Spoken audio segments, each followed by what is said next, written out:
My brother Leo is a thief. He didn't use a gun, he used a pen and a lie. 3 years ago, just a week after we buried our parents, he presented a forged will that made him the sole heir to our entire family estate.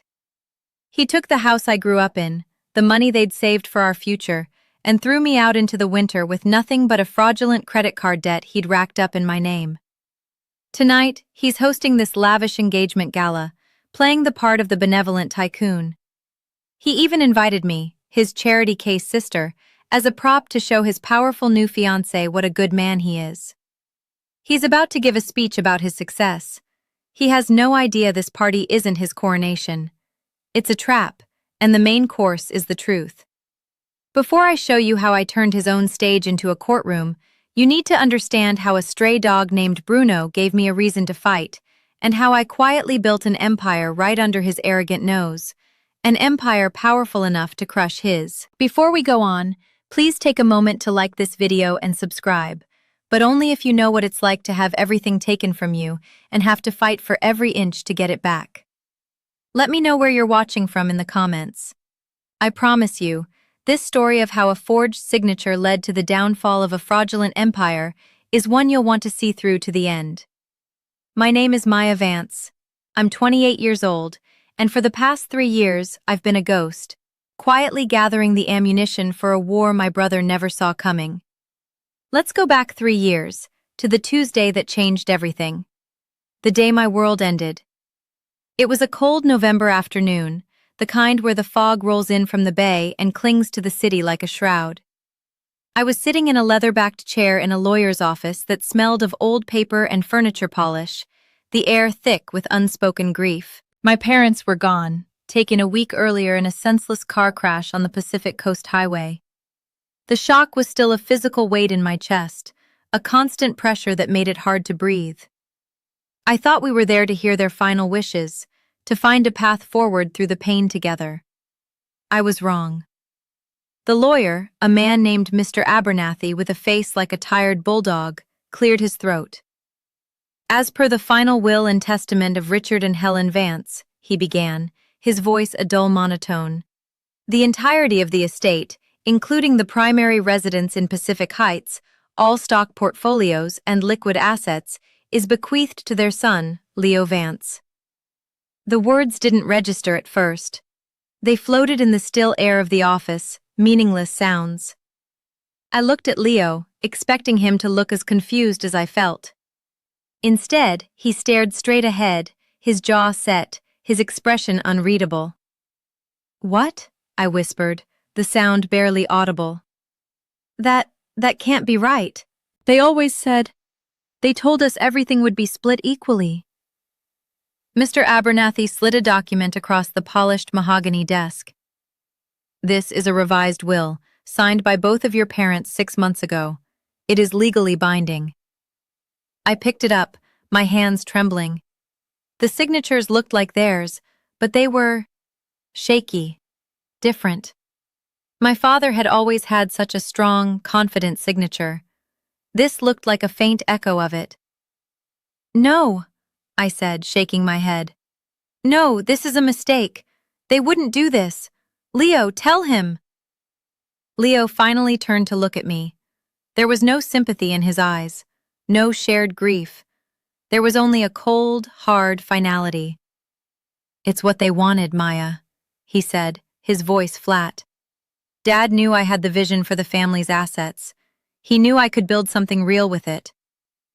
He was talking about his tech startup, a nebulous idea about synergizing market data that he'd been using to drain our parents' generosity for the past year. You were always the artistic one," he added, as if that explained everything. As if my love for painting and literature somehow disqualified me from my own birthright. The betrayal hit me then, a physical blow that knocked the air from my lungs. This wasn't a mistake. This was a coup. He had been planning this. "How could you?" I whispered, the document crinkling in my fist. He stood up, adjusting the cuffs of his expensive suit. "I'm doing what's best for the family legacy. The house sale will provide the final seed money I need. I'll need you to be out by the end of the week." "Out?" The word was a croak. Out of my home? Leo, this is our home. It's my home now, he corrected me, his voice void of any emotion. He walked to the door and paused, his hand on the knob. Don't make this harder than it needs to be. Then he was gone, leaving me alone in the silent, suffocating office with a forged piece of paper and the shattered remains of my life. I didn't know it then, but harder was just the beginning. The bottom was still a long, long way down. The week that followed was a blur of hollowed-out moments. I moved through the rooms of my childhood home like a ghost, each object a fresh torment. The worn armchair where Dad used to read the newspaper, the chipped teacup Mom always used for her morning Earl Grey, the pencil marks on the doorframe charting my height from age 5 to 15. These weren't just things, they were the physical anchors of my memory, and Leo was ripping them all away. He was methodical, efficient. A team of estate liquidators descended on the house, their voices echoing in the hallways as they slapped price tags on our lives. This mid-century credenza should fetch a nice price, one of them said, his voice offensively cheerful. I was standing in the doorway of the living room, holding a box of my old books, and I felt a surge of rage so pure it made me dizzy. I wanted to scream, to tell them to get their greedy hands off my mother's furniture. But what could I say? According to the law, according to the piece of paper Leo had manufactured, none of it was mine. Leo was never there when the liquidators were. He communicated through curt text messages. Need you out by Friday, 5 p.m. The new owners are doing a final walkthrough. No, how are you holding up? No, I'm sorry for your loss. Just logistics, the cold, hard mechanics of my dispossession. I tried to fight it. I called another lawyer, a woman from a legal aid society whose number I found online. She was kind, her voice filled with a weary sympathy that told me she'd heard stories like mine 100 times before. Challenging a will is incredibly difficult, Miss Vance, she explained gently over the phone. Especially without concrete proof of forgery or undue influence. You'd be looking at years of litigation and tens of thousands of dollars in legal fees. Do you have those kinds of resources? I looked around the small bedroom I was packing up, the room where I'd dreamed my childhood dreams. I had a few $1,000s in my savings account and a part-time job at a bookstore that barely covered my expenses. Leo knew that. He had counted on it. He had left me with nothing to fight him with. Then came the final insult. My credit card was declined when I tried to buy packing tape. Confused, I called the bank. I'm sorry, Ms. Vance, the customer service agent said, her voice tinny. The card is maxed out. There was a single purchase 2 days ago for $15,000. $15,000? I almost dropped the phone. For what? It looks like a deposit for a custom software development suite from a company called Innovatech Solutions. Innovatech Solutions.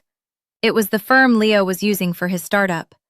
He hadn't just stolen my inheritance, he had stolen my name, my credit, my future. He had saddled me with a crippling debt on his way out the door, a final, vicious kick to make sure I stayed down.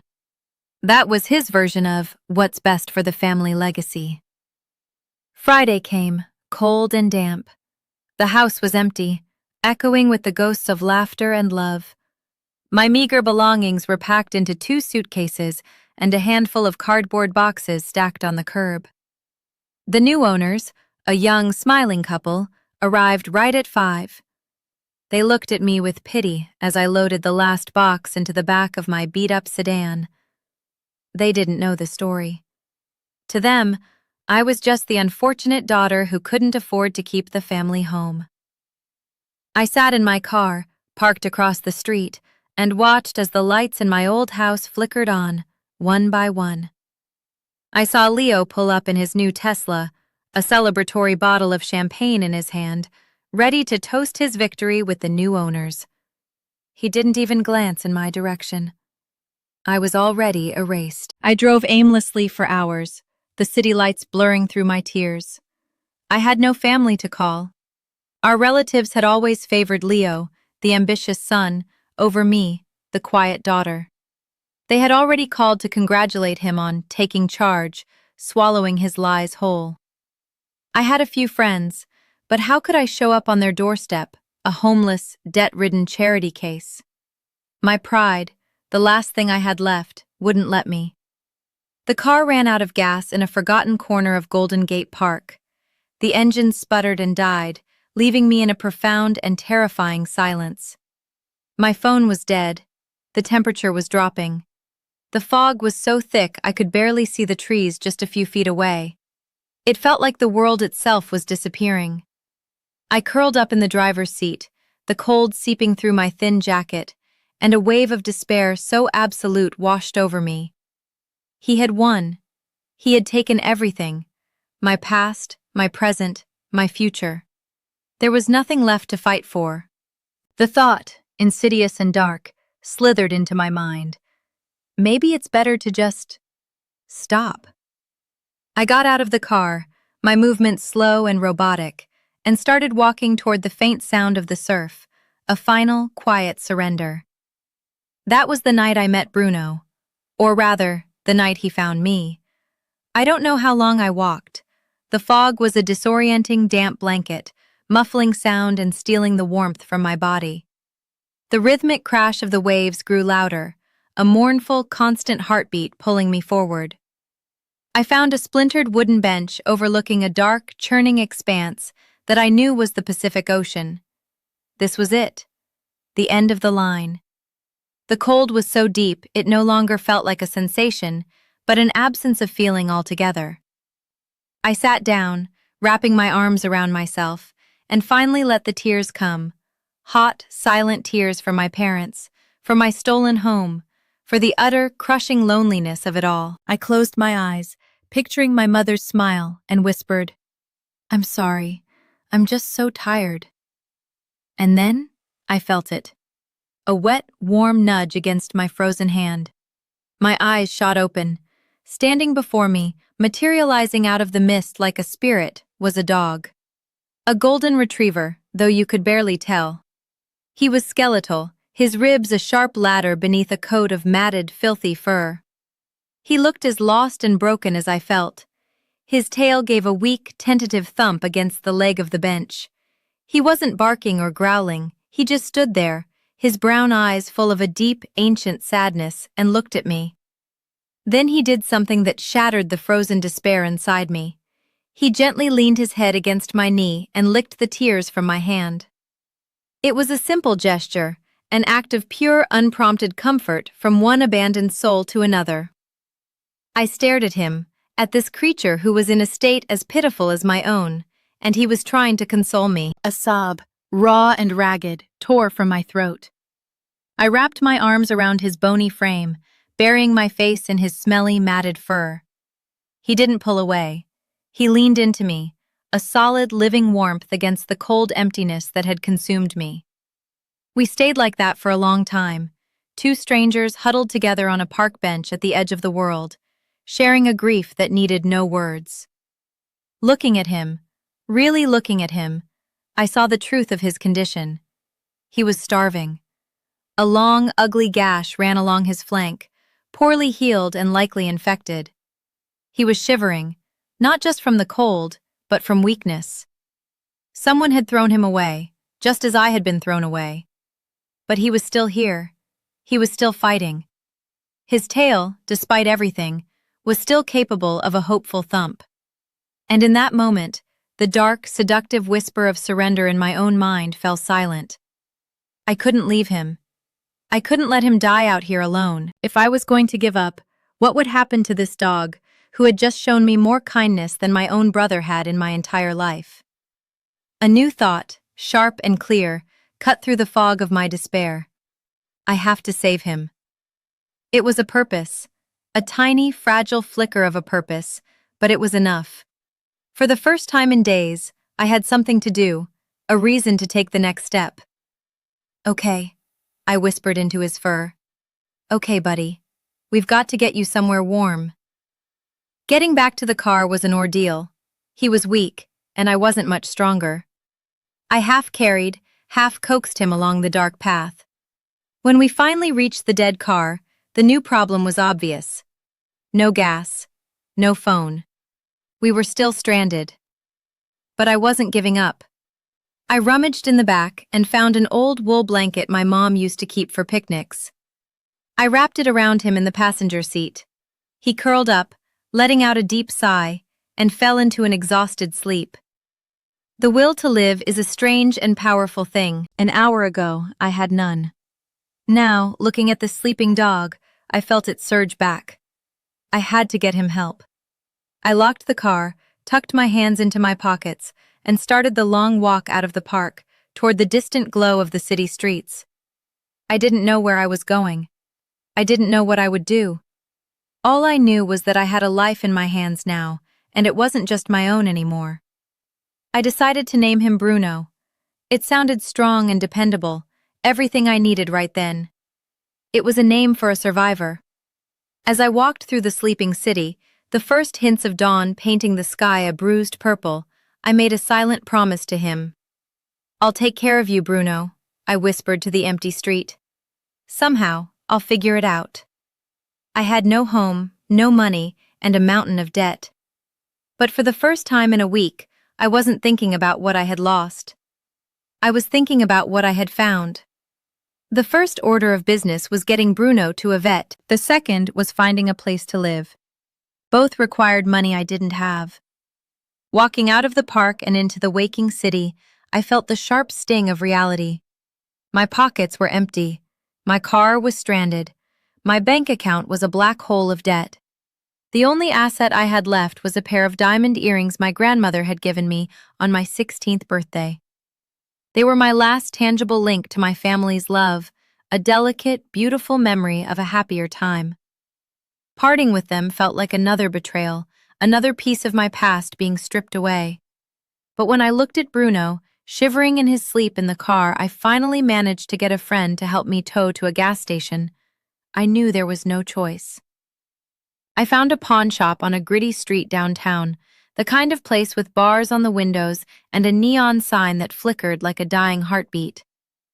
The man behind the counter had a face that looked like it had been carved from granite. He examined the earrings under a jeweler's loupe, his expression unreadable. "They're good quality," he grunted, not looking at me. "I'll give you 400 for them." "They're worth at least 5,000, I protested, my voice small. He shrugged, pushing them back across the counter. 400 is my offer. Take it or leave it." I looked at the delicate diamonds sparkling under the shop's fluorescent lights. I saw my grandmother's smiling face as she fastened them on my ears, her hands warm and gentle. "For my beautiful, brilliant granddaughter," she had said. Tears pricked my eyes. But then I saw Bruno's face, his trusting brown eyes, and the desperation in his gaze. I pushed the earrings back toward the pawnbroker. "I'll take it." The $400 felt like both a fortune and an insult. It disappeared with terrifying speed. 250 went to the emergency vet clinic. Bruno was severely dehydrated, malnourished, and had a nasty infection in the gash on his side. "He's a fighter," the vet told me, her eyes kind. "But he's been on his own for a while. Good thing you found him when you did."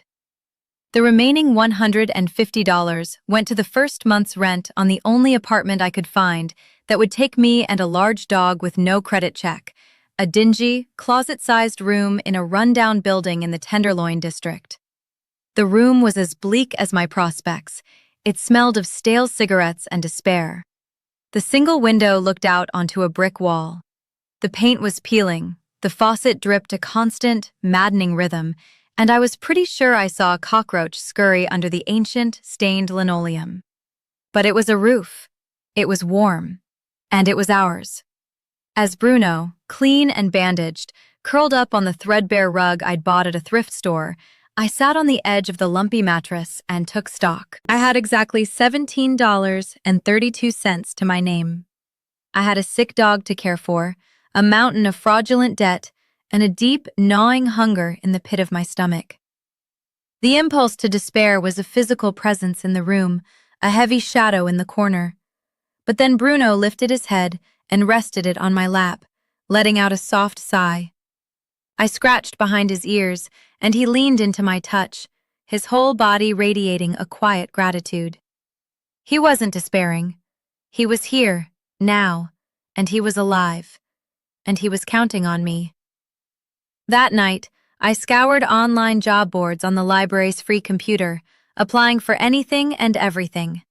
Receptionist, waitress, data entry clerk. My art history degree was useless. My bookstore experience wasn't enough. The rejections, or more often, the complete silence, were demoralizing. Days turned into a week. My $17 dwindled. I started skipping meals so Bruno could eat the cheap kibble I was buying. The idea came to me in the park, the one place we could go that was free. I was watching a well-dressed woman struggle with 3 yapping, energetic terriers, their leashes tangled around her legs. She looked stressed and overwhelmed, and I thought, I can do that. I love dogs. I'm good with them. Bruno had taught me that I had a well of patience I never knew existed. It wasn't a career. It wasn't a passion. It was a lifeline.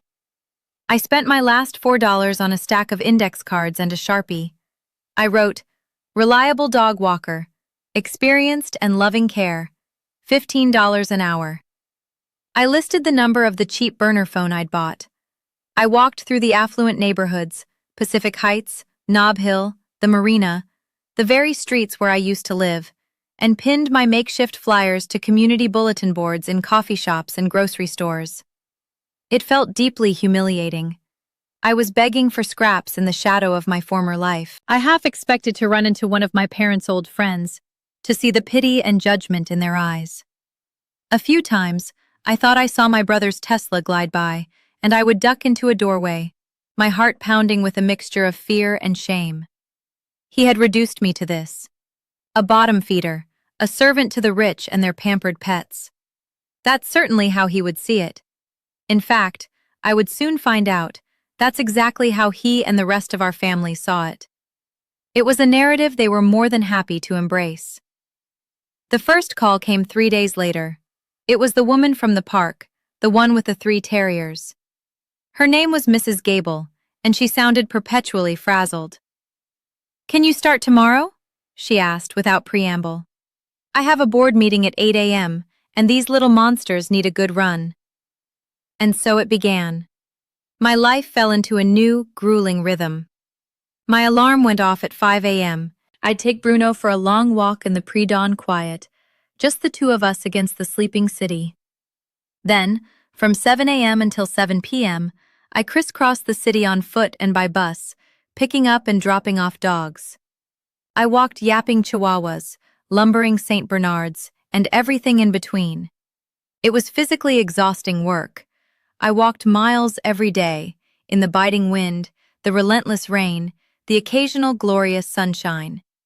My cheap sneakers wore through in a month. My hands were perpetually chapped, my pockets always full of dog treats and biodegradable waste bags. But something strange happened. I started to enjoy it. Away from the judgment and the pity, in the company of these honest, uncomplicated creatures, a part of me began to heal. Dogs don't care if you live in a slum or a mansion. They don't care about your family name or the balance in your bank account. They care if you're kind, if you're present, if your pockets contain bacon-flavored snacks. They give their affection freely and without reservation. With every happy bark, every grateful lick, a little piece of the ice around my heart melted. Bruno was my constant companion in spirit. Every dollar I made, every scrap of food I ate, was for him. He was getting stronger every day. His coat grew back, thick and golden. The sadness in his eyes was replaced by a goofy, joyful spark. He was my reason, my motivation, the living, breathing proof that even the most broken things could be made whole again. Of course, my family, or what was left of it, found out about my new profession. My Aunt Carol, my father's sister, called me one afternoon. She was a woman who measured worth in property values and country club memberships. "Maya, dear," she began, her voice dripping with false concern. "I heard the most peculiar thing from a friend of mine. She said she saw you, walking dogs in the marina. Surely that can't be right?" "It's true, Aunt Carol," I said, my voice flat. I was sitting on a park bench, untangling the leashes of two bickering beagles. It's my job. There was a moment of horrified silence on the other end of the line. Oh, you poor thing, she finally managed to say. To fall so far, after all the advantages you had. Your brother Leo is just beside himself with worry. He told me he's offered to help you, to get you a proper job, but you're too proud to accept. The lie was so audacious, so breathtakingly cynical, it left me speechless. Leo, worried about me? He hadn't contacted me once since he'd thrown me out. He was painting himself as the concerned brother and me as the stubborn, foolish charity case. He was controlling the narrative, ensuring that in the eyes of our family, my downfall was my own fault. Leo has not offered me anything, I said, my voice cold. Now, dear, there's no need to be defensive, she clucked. We all just want what's best for you. Perhaps you should just swallow your pride and call your brother. This dog business, it's not respectable. What would your parents think? The mention of my parents was a knife in the gut. I ended the call, my hand shaking with a fury I hadn't felt since the day in the lawyer's office. They were all in on it. They had chosen their side. In their small, judgmental world, Leo, the tech mogul in the making, was the hero. I was the cautionary tale, the family disgrace who worked with animals. The irony was thick enough to choke on. They worshipped Leo for building a company on a foundation of lies and theft, while they scorned me for doing honest, hard work. They had no idea what I was really doing. They saw a dog walker. They didn't see the woman who was observing, learning, and quietly plotting a comeback they could never imagine. Every day, I walked into the lavish homes of my clients. I saw their kitchens, stocked with expensive, boutique pet foods, with fancy labels and long lists of unpronounceable ingredients. I listened to them complain. Fluffy has the most sensitive stomach, one would say. This new kibble from France is costing me a fortune, and I'm not even sure it's working, another would lament. I saw the love they had for their pets, a fierce, unconditional love that made them willing to spend any amount of money for their well-being. And I saw a massive gap in the market. They were spending a fortune on products that were more about clever marketing than actual quality. The packaging was beautiful, but the ingredients were mediocre. It was all style, no substance. The idea began to form in my mind, small at first, then growing with an unstoppable momentum. What if there was a pet food that was genuinely healthy? Made with human-grade, organic ingredients, locally sourced, and formulated by actual animal nutritionists. What if the brand wasn't built on slick advertising, but on transparency and trust? A seed was planted, and in the fertile ground of my anger and determination, it began to grow. Leo and his kind thought they had buried me. They didn't realize they had planted a tree. The gap between the life I was living and the one I was beginning to envision was a vast, terrifying chasm. By day, I was the anonymous dog walker, scooping poop and untangling leashes. By night, in my cramped, one-room apartment, I became a different person.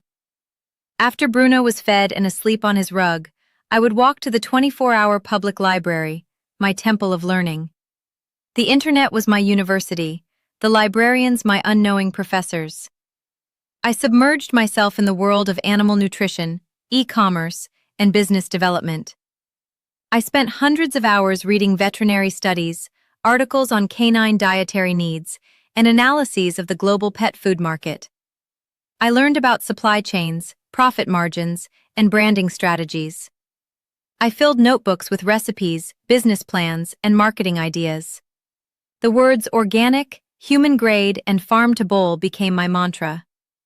My art history degree had taught me how to research, how to see patterns, and how to construct a compelling narrative. I was just applying those skills to a different kind of canvas. The turning point came when I started experimenting in my own tiny kitchen. It was more of a kitchenette, really, a hot plate, a mini fridge, and a sink. I started with my own money, the cash I earned from walking dogs, every spare dollar reinvested into this nascent dream. I bought organic chicken from the farmer's market, sweet potatoes, kale, and cranberries. I ground flaxseed for omega-3s and added bone broth for joint health. My little room would fill with the savory aroma of real food cooking, a stark contrast to the scent of stale despair that usually clung to the walls. Bruno was my co-founder and head of quality control. His enthusiastic, tail-wagging approval was the only market research I needed. I watched as his health transformed. His coat, once dull and matted, became a radiant gold. His energy levels skyrocketed. He was the living embodiment of my brand's promise. I took pictures of him with my cheap phone, Bruno eagerly devouring a bowl of my food, Bruno looking bright-eyed and healthy, Bruno with his magnificent golden coat shining in the park sunlight. He wasn't just my inspiration, he was my proof of concept. I named my fledgling company Bruno's Haven. It felt right.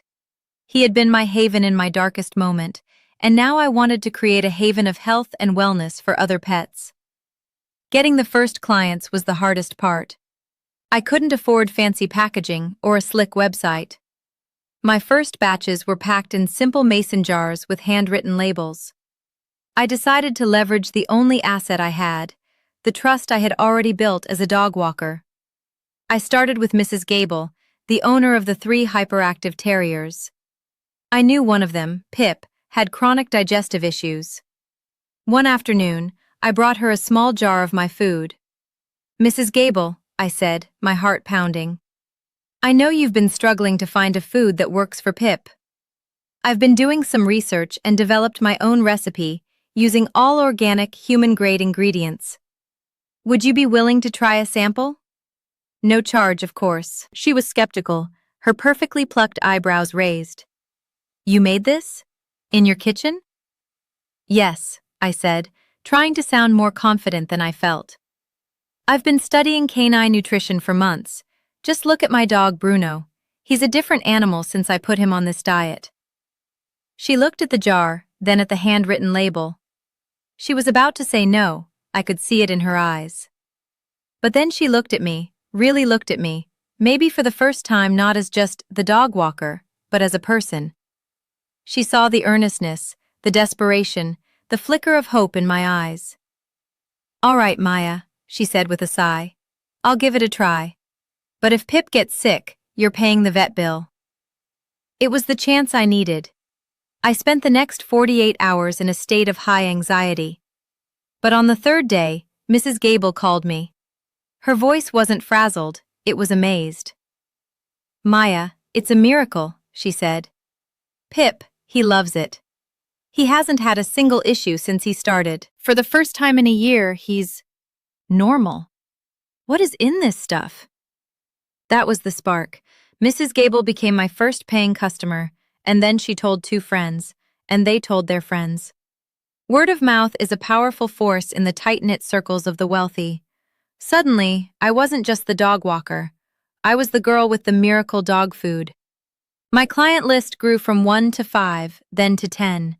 I was still walking dogs to pay the rent, but now I was spending my nights cooking, packing, and making deliveries on my bicycle, a crate of mason jars strapped to the back. I was exhausted, running on fumes and pure adrenaline, but I had never felt more alive. Leo thought he had left me with nothing. He was wrong. He had left me with a burning, righteous anger and a desperate need to prove him wrong. He had left me with the freedom that comes from having nothing left to lose. He had taken my past, so I was forced to build a future, and I was building it 1 jar of organic dog food at a time, fueled by the quiet loyalty of my golden-haired business partner. The business grew at a pace that was both exhilarating and terrifying. The mason jars and handwritten labels were no longer sustainable. I needed to scale up, to become a real company. That meant I needed capital, a commercial kitchen, and proper branding. It meant I had to step out of the shadows. The problem, as always, was money. Banks wouldn't look at me. With a fraudulent $15,000 credit card debt hanging over my name, my credit score was in ruins. To them, I was a high-risk liability, not a promising entrepreneur. I was trapped in a catch-22. I needed money to grow, but I couldn't get money without a proven track record of growth. It was during this period that I reconnected with the only person from my parents' world who had ever shown me genuine kindness, Mr. Henderson, my father's old college roommate and business partner from his first company. He was a quiet, unassuming man who had retired early after a successful career in logistics. He had sent me a heartfelt condolence card after my parents' death, the only one that didn't feel like a hollow formality. I hadn't seen him in years, but I remembered his gentle eyes and the way he always spoke to me as an equal, even when I was a child. Taking a massive leap of faith, I called him. I half expected him to politely decline, to have already heard and believed Leo's poisonous narrative about me. But he agreed to meet for coffee. We met at a small cafe, far from the prying eyes of Pacific Heights society. I was a bundle of nerves, clutching a folder that contained my business plan, my recipes, and dozens of glowing testimonials from my clients. I laid out the entire story for him. Leo's betrayal, the forged will, the debt, hitting rock bottom, finding Bruno, the dog walking, and the genesis of Bruno's Haven. I spoke for nearly an hour, pouring out the pain and the passion of the last year. He listened patiently, his gaze never wavering. He didn't interrupt, didn't offer platitudes or pity. When I finally finished, my voice hoarse, he was silent for a long moment, stirring his coffee. "I never trusted Leo," he said finally, his voice soft but firm. "Your father, Richard, was a good man, but he was blind when it came to his son. He saw ambition and called it vision. I saw arrogance and called it a liability." He looked up from his cup and met my eyes. "I always thought you were the one who had your mother's strength, Maya. The quiet kind. The kind that bends but doesn't break." Tears welled in my eyes. To be seen, to be truly seen and believed after so long, felt like a dam breaking inside me. "Show me the business plan," he said. I slid the folder across the table. He spent the next 30 minutes reading, his brow furrowed in concentration. He scrutinized the numbers, the market analysis, the growth projections. He was no longer the kindly old family friend. He was the savvy logistics expert, the seasoned businessman. Finally, he closed the folder and looked at me. "Your margins are tight, your production model is inefficient, and your branding is non-existent," he said, his critique blunt and direct. My heart sank. "But," he continued, a small smile playing on his lips, "your product is exceptional, your client loyalty is off the charts, and your story is priceless. This isn't just dog food, Maya. It's a brand built on love and resilience. You can't fake that." He leaned forward. "I'll give you $50,000, he said. "Not as a loan, as an investment, for a 20% stake in Bruno's Haven." $50,000. The number was so large it seemed unreal. It was a lifeline, a kingdom, the key to the future. "But there are conditions," he added. "First, you hire a good lawyer to clean up that fraudulent debt. We fight it. Second, you stop cooking in your apartment. We lease a proper commercial kitchen. Third, you hire a graphic designer. Your packaging needs to reflect the quality of what's inside. And fourth, you start paying yourself a small salary. You can't build an empire if you're starving." That meeting changed everything. With Mr. Henderson's capital and, more importantly, his mentorship, Bruno's Haven transformed from a backroom hustle into a legitimate business. We hired a food science consultant to perfect the recipes for mass production. We designed beautiful, eco-friendly packaging featuring a handsome, professionally shot photograph of Bruno. We built a sleek e-commerce website. I moved out of the slum in the Tenderloin and into a small but clean one-bedroom apartment in a modest neighborhood. It felt like a palace. For the first time, Bruno had his own bed. I still kept a low profile. I still walked a few of my original dogs myself, partly for the cash, but mostly out of loyalty. To the outside world, especially to Leo's world, I was still just Maya the dog walker. They had no idea that I was now CEO of a rapidly growing company, and that's exactly how I wanted it. The longer they underestimated me, the greater my advantage. My anonymity was my secret weapon. The next 2 years were a whirlwind of relentless work. Bruno's Haven launched online, and the growth was explosive. Our story, which we carefully crafted for the About Us page, the story of a rescue dog who rescued his human right back, resonated deeply with pet owners. Bruno became a minor celebrity in the pet wellness world. His glossy, healthy coat and bright eyes were better advertising than any billboard. We were featured in pet blogs, then in local magazines, and eventually, a small segment on a morning news show. The narrative was always focused on the brand, on Bruno, and on the quality of our products. I remained intentionally in the background, a shadowy founder figure referred to only as Maya V. We expanded our product line from fresh food to organic treats, supplements, and eco-friendly toys. Mr. Henderson's logistical genius was invaluable. He helped us streamline our supply chain, negotiate with farmers, and optimize our delivery network. My 20% stake for him was the best deal I ever made. He wasn't just an investor. He was the wise, steady father figure I had lost. While my world was expanding, Leo's was beginning to contract. I heard whispers through the grapevine, from former clients, from snippets of conversation overheard in coffee shops. His tech startup, Vance Innovations, was hemorrhaging money. He had burned through our parents' entire fortune with breathtaking speed. He was a master of self-promotion and hype, but he had no real business acumen. He spent lavishly on a fancy downtown office, company cars, and extravagant parties to impress investors, but the product itself was a buggy, derivative piece of software that no one wanted. He was a classic con man, selling a dream he had no ability to build. And now, the dream was turning into a nightmare. Investors were getting antsy, debts were piling up, the pressure was mounting.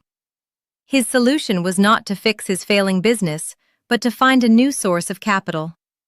He set his sights on Eleanor Hayes, the only daughter of Sterling Hayes, a notoriously sharp and ruthless private equity billionaire.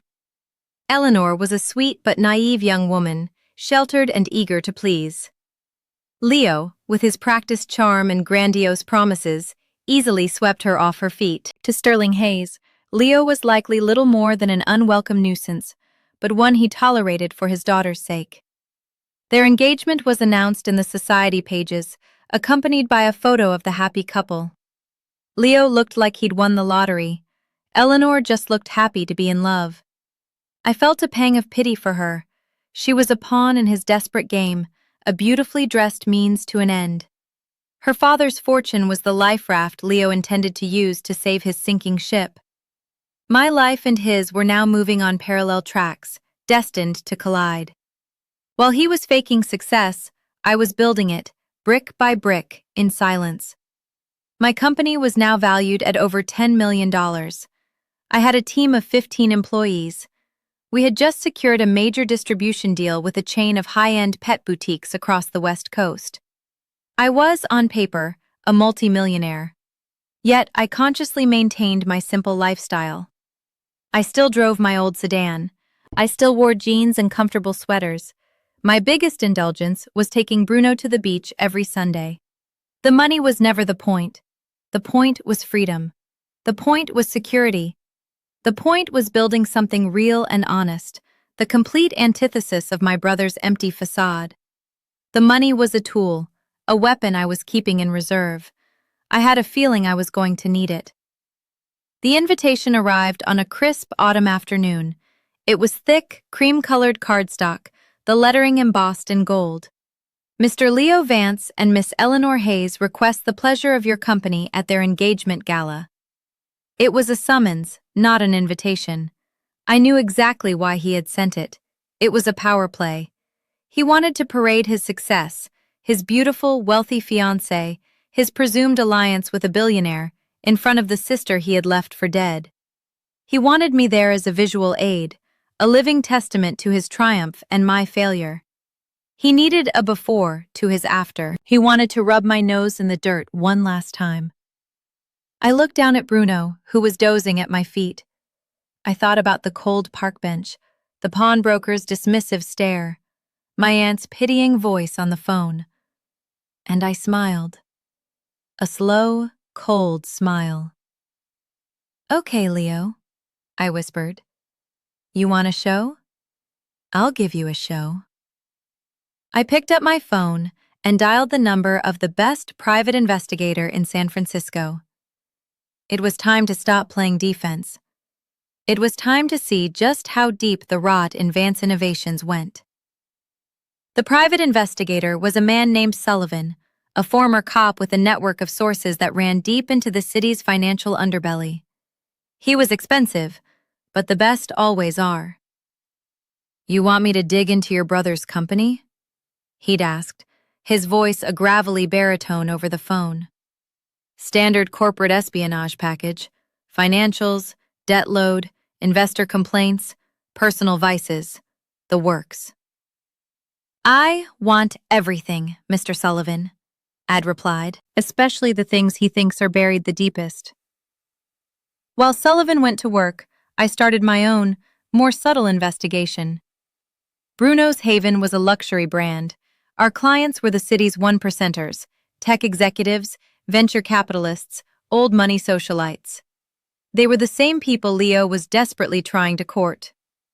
In the quiet intimacy of their homes, while picking up their beloved pets, I became a fly on the wall. People talk freely in front of the help. They forget you're there, and they love to gossip. "Did you hear about Vance Innovations?" one CEO muttered to his wife, while I was fastening a leash on their prize-winning bulldog. "The whole thing's a house of cards. Leo's burning through cash like it's kindling." Sterling Hayes would be a fool to invest, another client, a venture capitalist, said into her phone as I dropped off her poodle. "The tech is vaporware. Leo Vance is all sizzle and no steak." Every snippet of information was a piece of a puzzle, and the picture that emerged was even more dire than I had imagined. Leo wasn't just failing, he was committing fraud.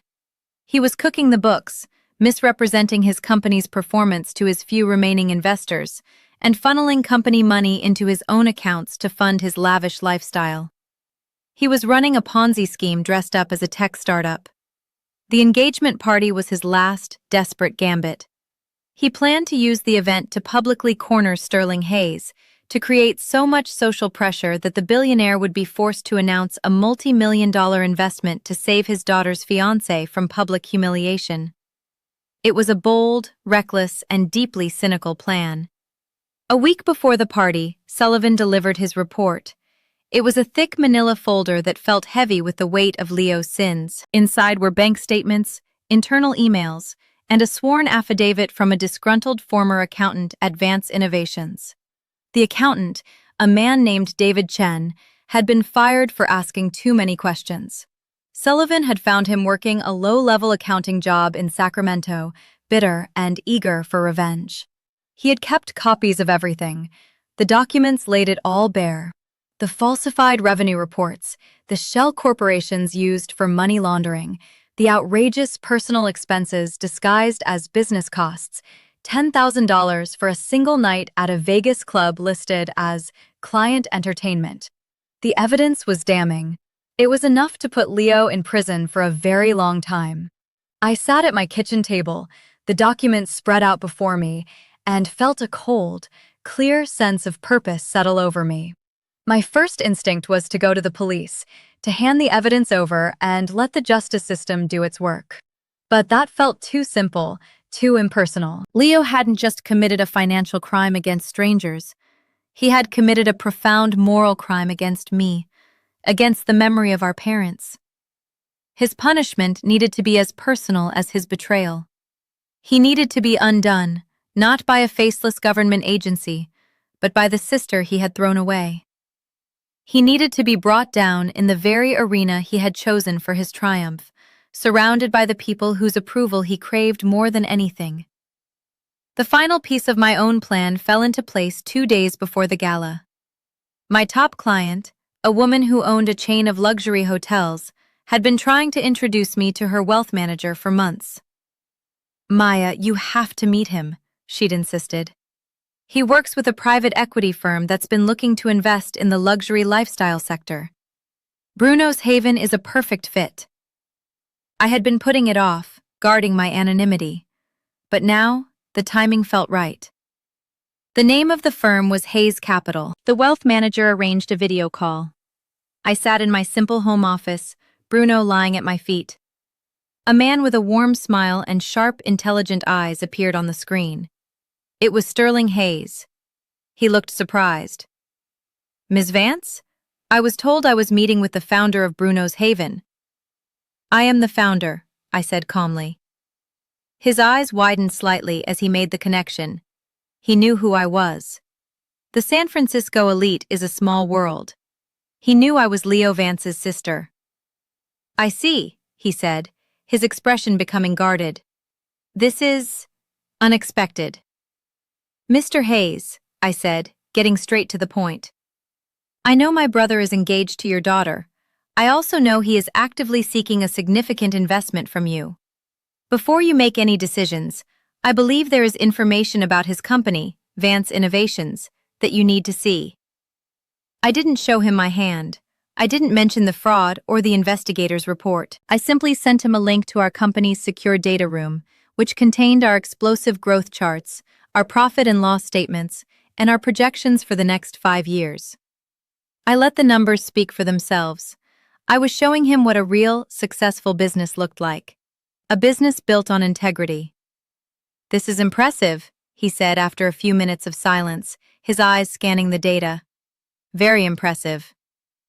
"My brother's company is the opposite of this," I said quietly. "I'm not asking you to believe me. I'm asking you to do your own due diligence, rigorously. For your own sake, and for your daughter's." A long silence stretched between us. I could see the calculations happening behind his eyes. He was a man who trusted data, not sentiment. "Thank you for bringing this to my attention, Ms. Vance," he said finally, his voice formal. "I will be in touch." The call ended. I had planted the seed of doubt. Now, all I had to do was wait for the party. I had the truth, a folder full of it, ready to be deployed. Leo thought he was setting a stage for his coronation. He had no idea he was walking into a trial, and I was going to be the prosecution, the judge, and the jury. The night of the engagement gala, I took my time getting ready. I wasn't dressing to impress them, but to arm myself. I chose a simple, elegant navy blue dress, a designer piece I'd bought for the occasion. It was the most expensive item of clothing I'd ever owned, and wearing it felt like putting on a suit of armor. It was understated, classic, and it spoke of a quiet confidence that didn't need to shout. I did my own hair and makeup, keeping it minimal. The goal was not to look like I was trying to fit into their world, but to look like I was perfectly comfortable in my own. My final accessory was a custom-made leather leash and collar for Bruno, embossed with the small, tasteful logo of Bruno's Haven. He was coming with me. He was the co-founder of my company, my partner, and the living symbol of my journey. He had been with me at my lowest point. He deserved to be with me at my highest. I knew bringing a dog to a black tie gala was a breach of etiquette. That was the point. It was a statement. When we arrived at the Grand Hotel ballroom, the valet looked at Bruno in confusion. "Ma'am, I'm sorry, but pets aren't allowed." "He's on the guest list," I said, my voice calm and firm. I handed him the thick, cream-colored invitation. My name was there, with a small, handwritten addendum from Leo himself. "And her +1, I suppose." A petty little jab. The valet, bewildered, let us pass. Walking into that ballroom was like stepping into another universe. It was a sea of jewels, silk, and forced smiles. The air buzzed with meaningless chatter and the clinking of champagne glasses. I immediately felt the shift in atmosphere. A ripple of whispers followed us as we made our way through the crowd. "Is that a dog? Who is she?" "Oh, that's Leo Vance's sister, the poor thing." I ignored them. I found a quiet spot near the French doors that led to a terrace, giving Bruno some space. He sat patiently at my feet, a calm golden island in a sea of glittering sharks. Leo found me within minutes. He glided over, Eleanor on his arm, his face a perfect mask of feigned brotherly concern. "Maya, you came. I was so worried you wouldn't." He glanced down at Bruno, a flicker of genuine annoyance crossing his face before he masked it. "And you brought your work with you." "Hello, Leo, Eleanor," I said, my voice even. "You look lovely tonight." Eleanor gave me a hesitant, kind smile. "It's so good to see you, Maya. Leo's told me so much about you." I wondered what lies he had spun for her. "And I see you're still committed to your hobby," Leo continued, his eyes scanning my simple dress with a dismissive air. "Good for you. It's important to have something to keep you busy." He leaned in, his voice dropping to a conspiratorial whisper. "Listen, I know things have been tough. After the party, we should talk. I might be able to find a spot for you in one of my company's warehouses. Packing boxes, maybe. Something respectable." It was the ultimate insult, delivered with a smug, self-satisfied grin. He was offering me a menial job in his fraudulent empire, a final assertion of his dominance. I just smiled, a genuine, serene smile. "Thank you for the offer, Leo, but I'm quite happy with my current position." His eyes narrowed.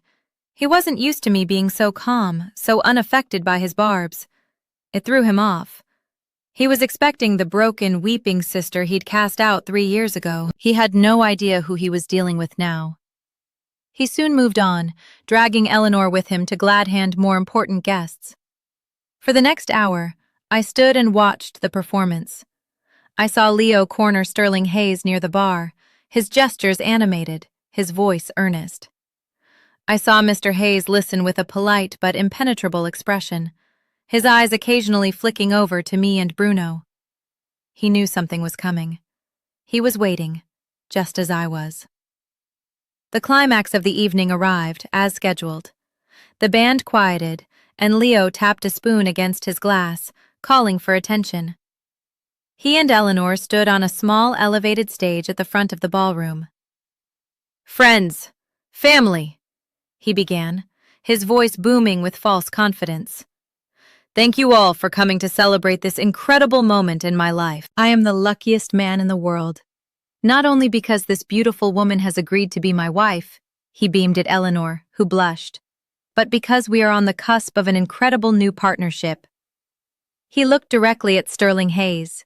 The moment had come, the public pressure play.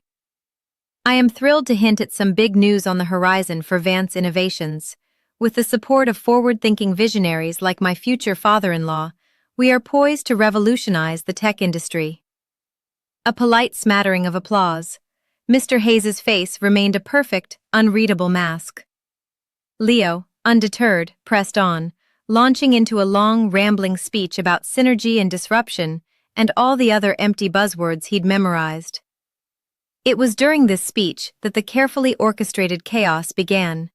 It was time for Bruno to make his entrance. Leo was in his element, his voice resonating through the ballroom's state-of-the-art sound system. He was a master of the meaningless monologue, weaving a tapestry of buzzwords that sounded impressive to the uninitiated. He was painting a picture of himself as a visionary, a titan in the making, and the future of his family's legacy. It was a performance I'd seen him give our parents 100 times, and they had always bought every word. He gestured grandly, basking in the spotlight, completely unaware that his world was about to be reduced to ash. The catalyst was not some grand, dramatic event. It was something small, accidental, and utterly human. A young waiter, clearly nervous serving such a high-profile event, was making his way along the edge of the room with a tray of delicate, gourmet hors d'oeuvres. As he passed our quiet corner, his foot snagged on the edge of the thick Persian rug. He stumbled, catching his balance but sending the silver tray and its contents tumbling through the air. Time seemed to slow down. I saw the miniature crab cakes and caviar blinis arc gracefully before landing in a messy heap on the polished marble floor, just a few feet from us. Bruno, who had been sitting with the patience of a saint, reacted as any well-behaved but curious dog would. His ears perked up. He took a tentative step forward, his nose twitching at the sudden, delicious scent of seafood and cream cheese. He didn't bark. He didn't lunge. He simply lowered his head to investigate the interesting new development on the floor, his tail giving a single, hopeful wag. From the stage, Leo saw the movement. He saw the waiter's mishap, and he saw my dog, his prop, momentarily drawing focus from his grand speech. The carefully constructed facade of the benevolent, successful scion cracked, and for a split second, the real Leo, the petty, cruel tyrant, was exposed. His speech faltered. A snarl twisted his handsome features. "For God's sake!" he spat into the microphone, his voice a venomous hiss that echoed through the silent room. Before anyone could react, he strode off the stage. He didn't go to the waiter to see if he was all right.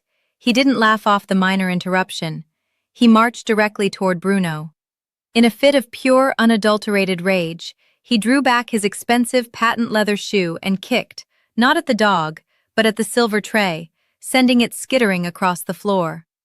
A spray of food and greasy residue splattered across Bruno's beautiful golden chest and front paws. "Get this filthy animal out of here," Leo roared, his voice amplified, distorted, and monstrous. He wasn't speaking into the microphone anymore, but he didn't need to. The entire room had fallen into a shocked, profound silence. He pointed a trembling finger, first at Bruno, then at me. "And get her out too. I've had enough of this charity case spectacle." A collective gasp swept through the ballroom. This was not part of the show. This was raw, ugly, and real. The nervous young waiter looked like he was about to burst into tears. Eleanor, still on the stage, stared at her fiancé, her face a mask of confusion and horror. Sterling Hayes, standing by the bar, slowly straightened up, his eyes turning to ice. Bruno yelped, more from surprise than pain, and scrambled back, cowering behind my legs. He looked up at me, his brown eyes wide with confusion. What did I do wrong? I looked down at my dog, splattered with the remnants of a rich man's party. I looked at my brother, his face contorted with a hatred he no longer bothered to hide. And I looked out at the sea of frozen faces, the city's elite, who were finally seeing the man behind the curtain. The man I had known all along. The pity I'd felt in the room all night was gone, replaced by something else. Shock and a glimmer of disgust. Leo had overplayed his hand. In his desperation to seem powerful, he had revealed himself to be nothing more than a bully. A profound calm settled over me. He had just handed me the perfect opening on a silver platter he himself had kicked. I didn't have to fight for the stage anymore. He had just given it to me. In the ringing silence that followed Leo's outburst, every eye in the room was on me. They were expecting tears. They were expecting a scene, a shouted argument, a humiliated retreat. My brother certainly was. He stood there, chest heaving, waiting for me to crumble, which would, in his twisted logic, validate his actions. "See?" his posture screamed. "She's unstable. I was right to protect her from herself." I gave him none of it. My first move was to kneel. Ignoring the hundreds of staring eyes, I turned my full attention to Bruno. "Hey, buddy," I whispered, my voice soft and steady. "It's okay. You're okay. You're a good boy." He was trembling, the splattered food a mark of shame on his beautiful coat. I pulled a silk handkerchief, my grandmother's, tucked into my purse for luck, and began to gently wipe the greasy mess from his fur. My movements were slow, deliberate, and calm. I was grounding myself, and I was showing the room where my priorities lay. Not with the drama, not with the insult, but with the creature who had been wronged. A woman in the front row, someone I vaguely recognized as a major philanthropist, murmured to her husband, "That was uncalled for. The poor animal didn't do a thing." The murmur was quiet, but in the dead silence of the ballroom, it was a drumbeat.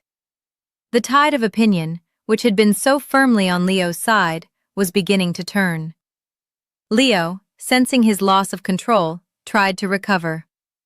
"Security," he bellowed, though no security guards were present in the ballroom itself.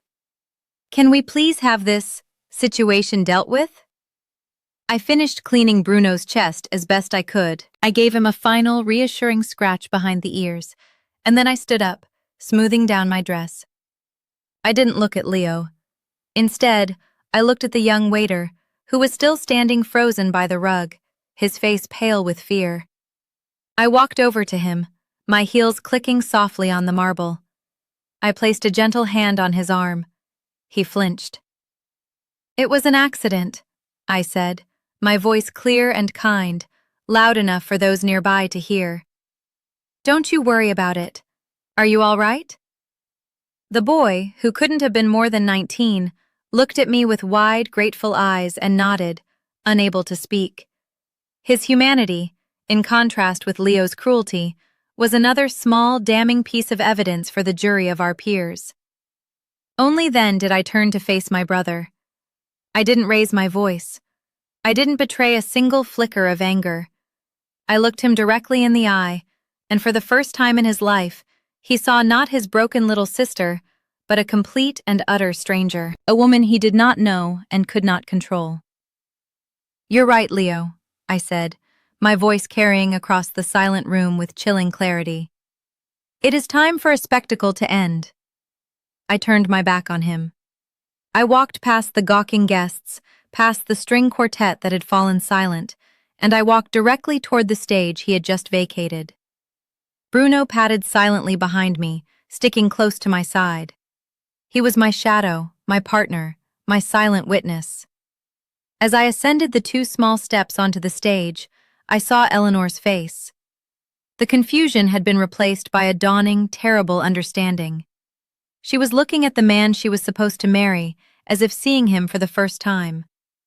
I saw Sterling Hayes, his arms crossed, watching me with an intense, analytical gaze. He gave me the slightest of nods, almost imperceptible. It was the signal. "The stage is yours. Do what you came here to do." I picked up the microphone from the lectern.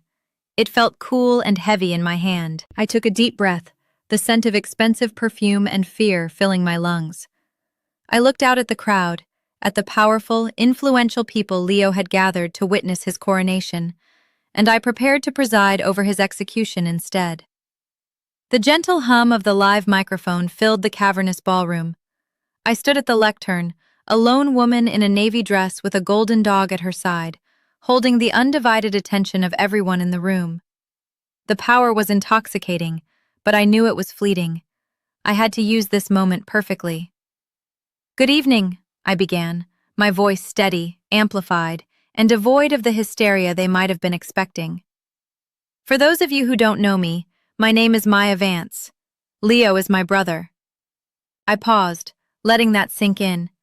I saw him take a step toward the stage, his face a thunderous mask of fury, but 2 of the hotel's managers, sensing an escalation, moved quietly to intercept him.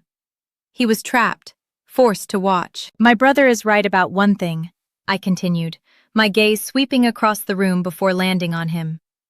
"He said he's had enough of a spectacle. So have I. For 3 years, I have been the subject of a quiet, private spectacle, the cautionary tale whispered at family gatherings, the failed sister, the family disappointment who walks dogs for a living." Whispers rippled through the crowd. This was not the speech of a victim. This was something else entirely. Tonight, Leo wanted to put that spectacle on public display. He invited me here not out of love, but to serve as a backdrop for his own success, to be the before picture to his glorious after. He wanted you all to see him as a benevolent man, lifting up his pathetic sister. I let a beat of silence hang in the air. But in order to tell a good story, you need to leave out the inconvenient details, and my brother's story is full of them. I reached into my small clutch purse and pulled out a slim USB drive. I walked over to the laptop that was connected to the massive projector screen behind the stage, the same screen that had, moments before, been displaying a romantic, looping slideshow of Leo and Eleanor. I inserted the drive. "Leo likes to talk about his vision for the Vance family legacy," I said, my back to the audience for a moment as I clicked open a file. "But his vision began 3 years ago in a lawyer's office, a week after our parents were buried." I turned back to face them. On the screen behind me, a high-resolution scan of my parents' revised will appeared. Next to it, I projected a sample of my father's actual signature from an old letter. It began with a forged document that stripped me of my home, my inheritance, and my family, leaving me homeless in the middle of winter. A collective gasp went through the room. This was no longer just a family spat. These were criminal accusations. "He told you he built his company from the ground up," I went on, my voice gaining strength. "That's another inconvenient detail. He built it on our parents' life savings, every penny of which he took for himself. And when that wasn't enough, he built it on my future." The next image on the screen was a copy of the $15,000 credit card statement in my name, the one he had used for his startup and left me to pay. The name of his company, Vance Innovations, was clearly visible on the transaction line. "Leo didn't just leave me with nothing," I said, my voice ringing with the cold, hard truth. "He left me with less than nothing. He buried me in debt to fund his fantasy, all while telling our family that I was too proud to accept his help." I looked directly at Eleanor, whose hand was now covering her mouth, her eyes wide with disbelief. "The man you see before you tonight isn't a visionary. He is a thief and a liar, and the company he is asking your father to invest in is as fake as the will he used to ruin my life." The air in the room crackled with tension. The prologue was over. It was time for the main event. "Every good story needs a hero," I said, my voice dropping slightly, drawing the audience in. "And in Leo's story, he is always the hero. The self-made man, the tech genius, the loving fiancé." I clicked to the next slide. The screen was filled with the sleek, impressive logo of Vance Innovations. "This is his heroic creation. The company he told you all is on the verge of revolutionizing the industry." The murmurs in the room grew louder. There were investors in that audience, rivals, reporters from the business journals who had been invited to witness Leo's ascent. They were all leaning forward now, captivated. I, on the other hand, was cast as the villain of my own life.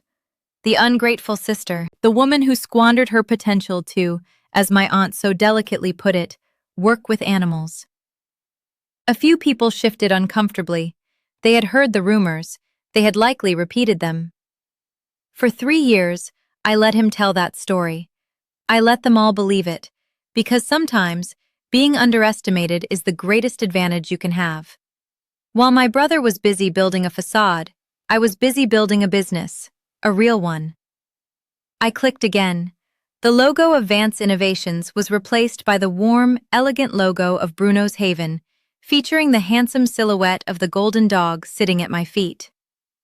While Leo was burning through our family's money, I started with $4 for index cards and a Sharpie.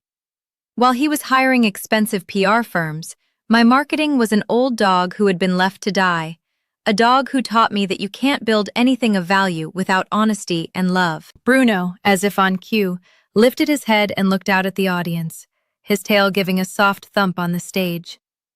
The contrast was devastatingly effective. On one hand, Leo's cold corporate logo. On the other, the living, breathing symbol of resilience and loyalty. "But tonight isn't about my story," I said, though of course it was. "It's about his. It's about the truth. Leo has been telling you that Vance Innovations is a rocket ship. He's been courting investors, promising exponential returns. He's been presenting you all with a very beautiful, very compelling story." I paused, letting the tension build until it was almost unbearable. "The problem is, the story is fiction. And tonight, I'm going to show you the author's notes." I took a sip of water from the glass at the lectern. My hand was perfectly steady. I felt a strange sense of detachment, as if I were watching a movie. I saw Leo, held in place by the hotel staff, his face pale and sweating under the hot lights. I saw Eleanor, her fairy tale turning into a horror story before her very eyes. I saw the rapt faces of the audience, hungry for the drama to unfold. "For the past month," I said, my voice crisp and businesslike, "I have been in possession of the complete, unedited financial records of Vance Innovations, provided by their former chief financial officer. A bomb had gone off.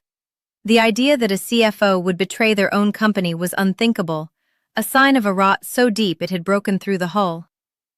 "Let's start with revenue," I said, clicking the remote. The screen changed.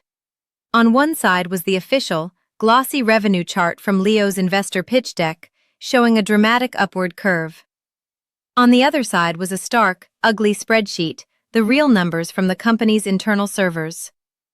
It showed not a curve, but a flat line, followed by a steep, catastrophic drop. "As you can see," I said, using a laser pointer to trace the dismal red line, "the rocket ship appears to have run out of fuel. The numbers my brother has been showing investors are not just optimistic, they are fabricated. And that, ladies and gentlemen, is not called vision. It's called securities fraud." The gasp from the crowd was sharp and collective. The party was officially over. The trial had begun. The ballroom, once filled with the light, airy sound of clinking glasses and polite chatter, was now dead silent, save for the hum of the air conditioning and my own amplified voice. The spreadsheet on the screen was a brutal, undeniable indictment. The numbers didn't lie. "Fraud is a strong word," I continued, my tone remaining even, almost academic. "So let's be specific." I clicked to the next slide, which was titled Operating Expenses versus Personal Luxuries. It was a side-by-side comparison. One column listed legitimate business costs. The other, far longer column, was a greatest hits collection of Leo's profligacy, all billed to the company. "For example," I said, highlighting a line item with the laser pointer, "here we have a charge for $50,000 in January, listed as server upgrade and maintenance.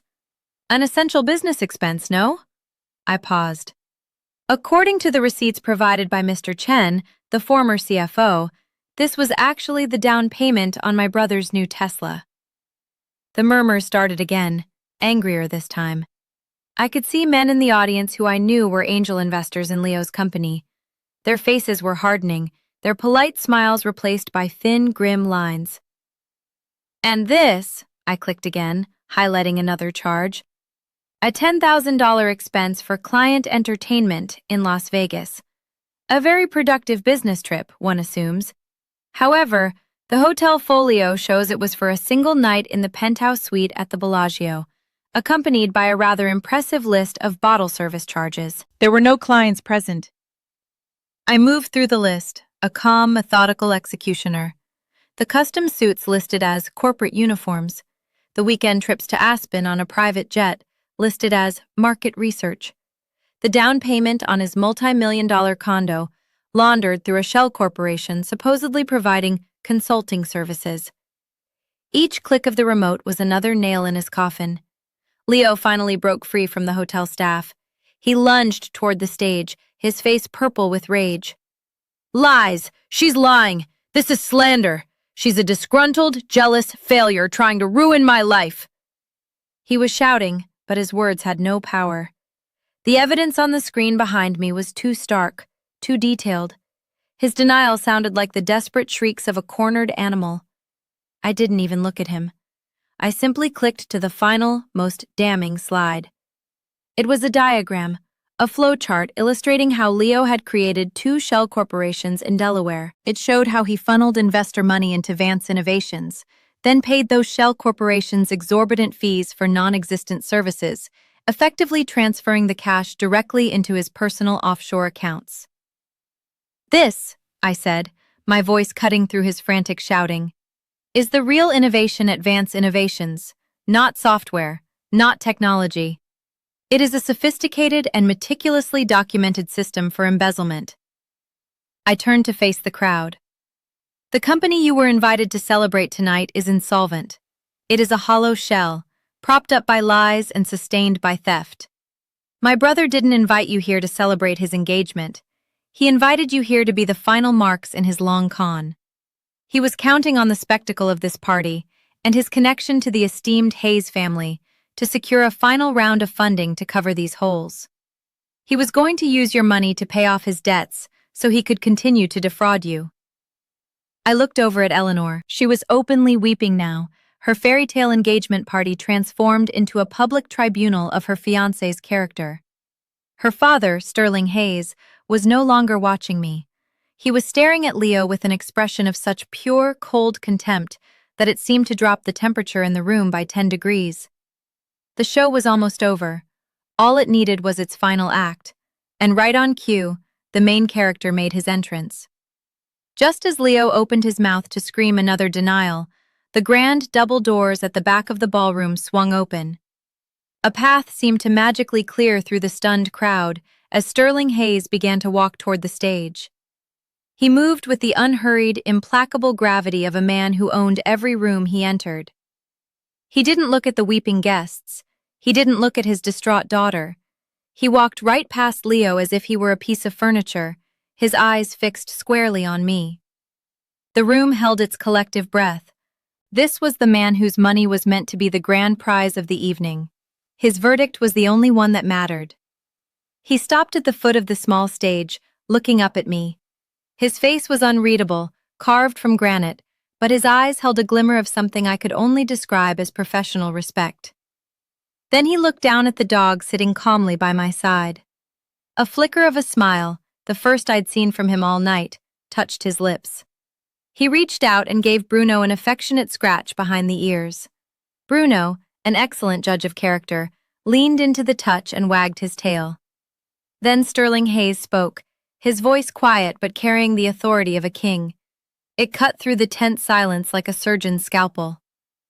"Director Vance," he said, his use of my formal title a deliberate public acknowledgement of my status. It was a cannon shot. In 2 words, he had completely dismantled Leo's narrative of me as a pathetic failure. I was a director, an equal. "How is Bruno?" he asked, his tone now warm and personal.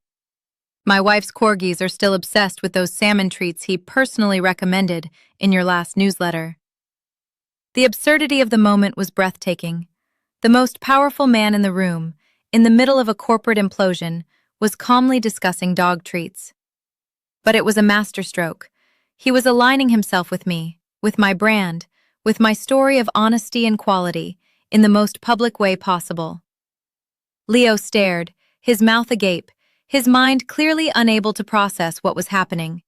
His savior was talking to his nemesis about dogs. Then, Sterling Hayes delivered the killing blow.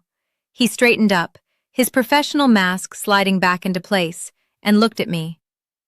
"On that note," he said, his voice now crisp and loud enough for the entire room to hear, "have you and your board made a decision on our proposal?" He turned his head slightly, a subtle gesture that made sure everyone was included in this next part. "For those of you who are unaware," he announced, "Hayes Capital has been in negotiations for the past week.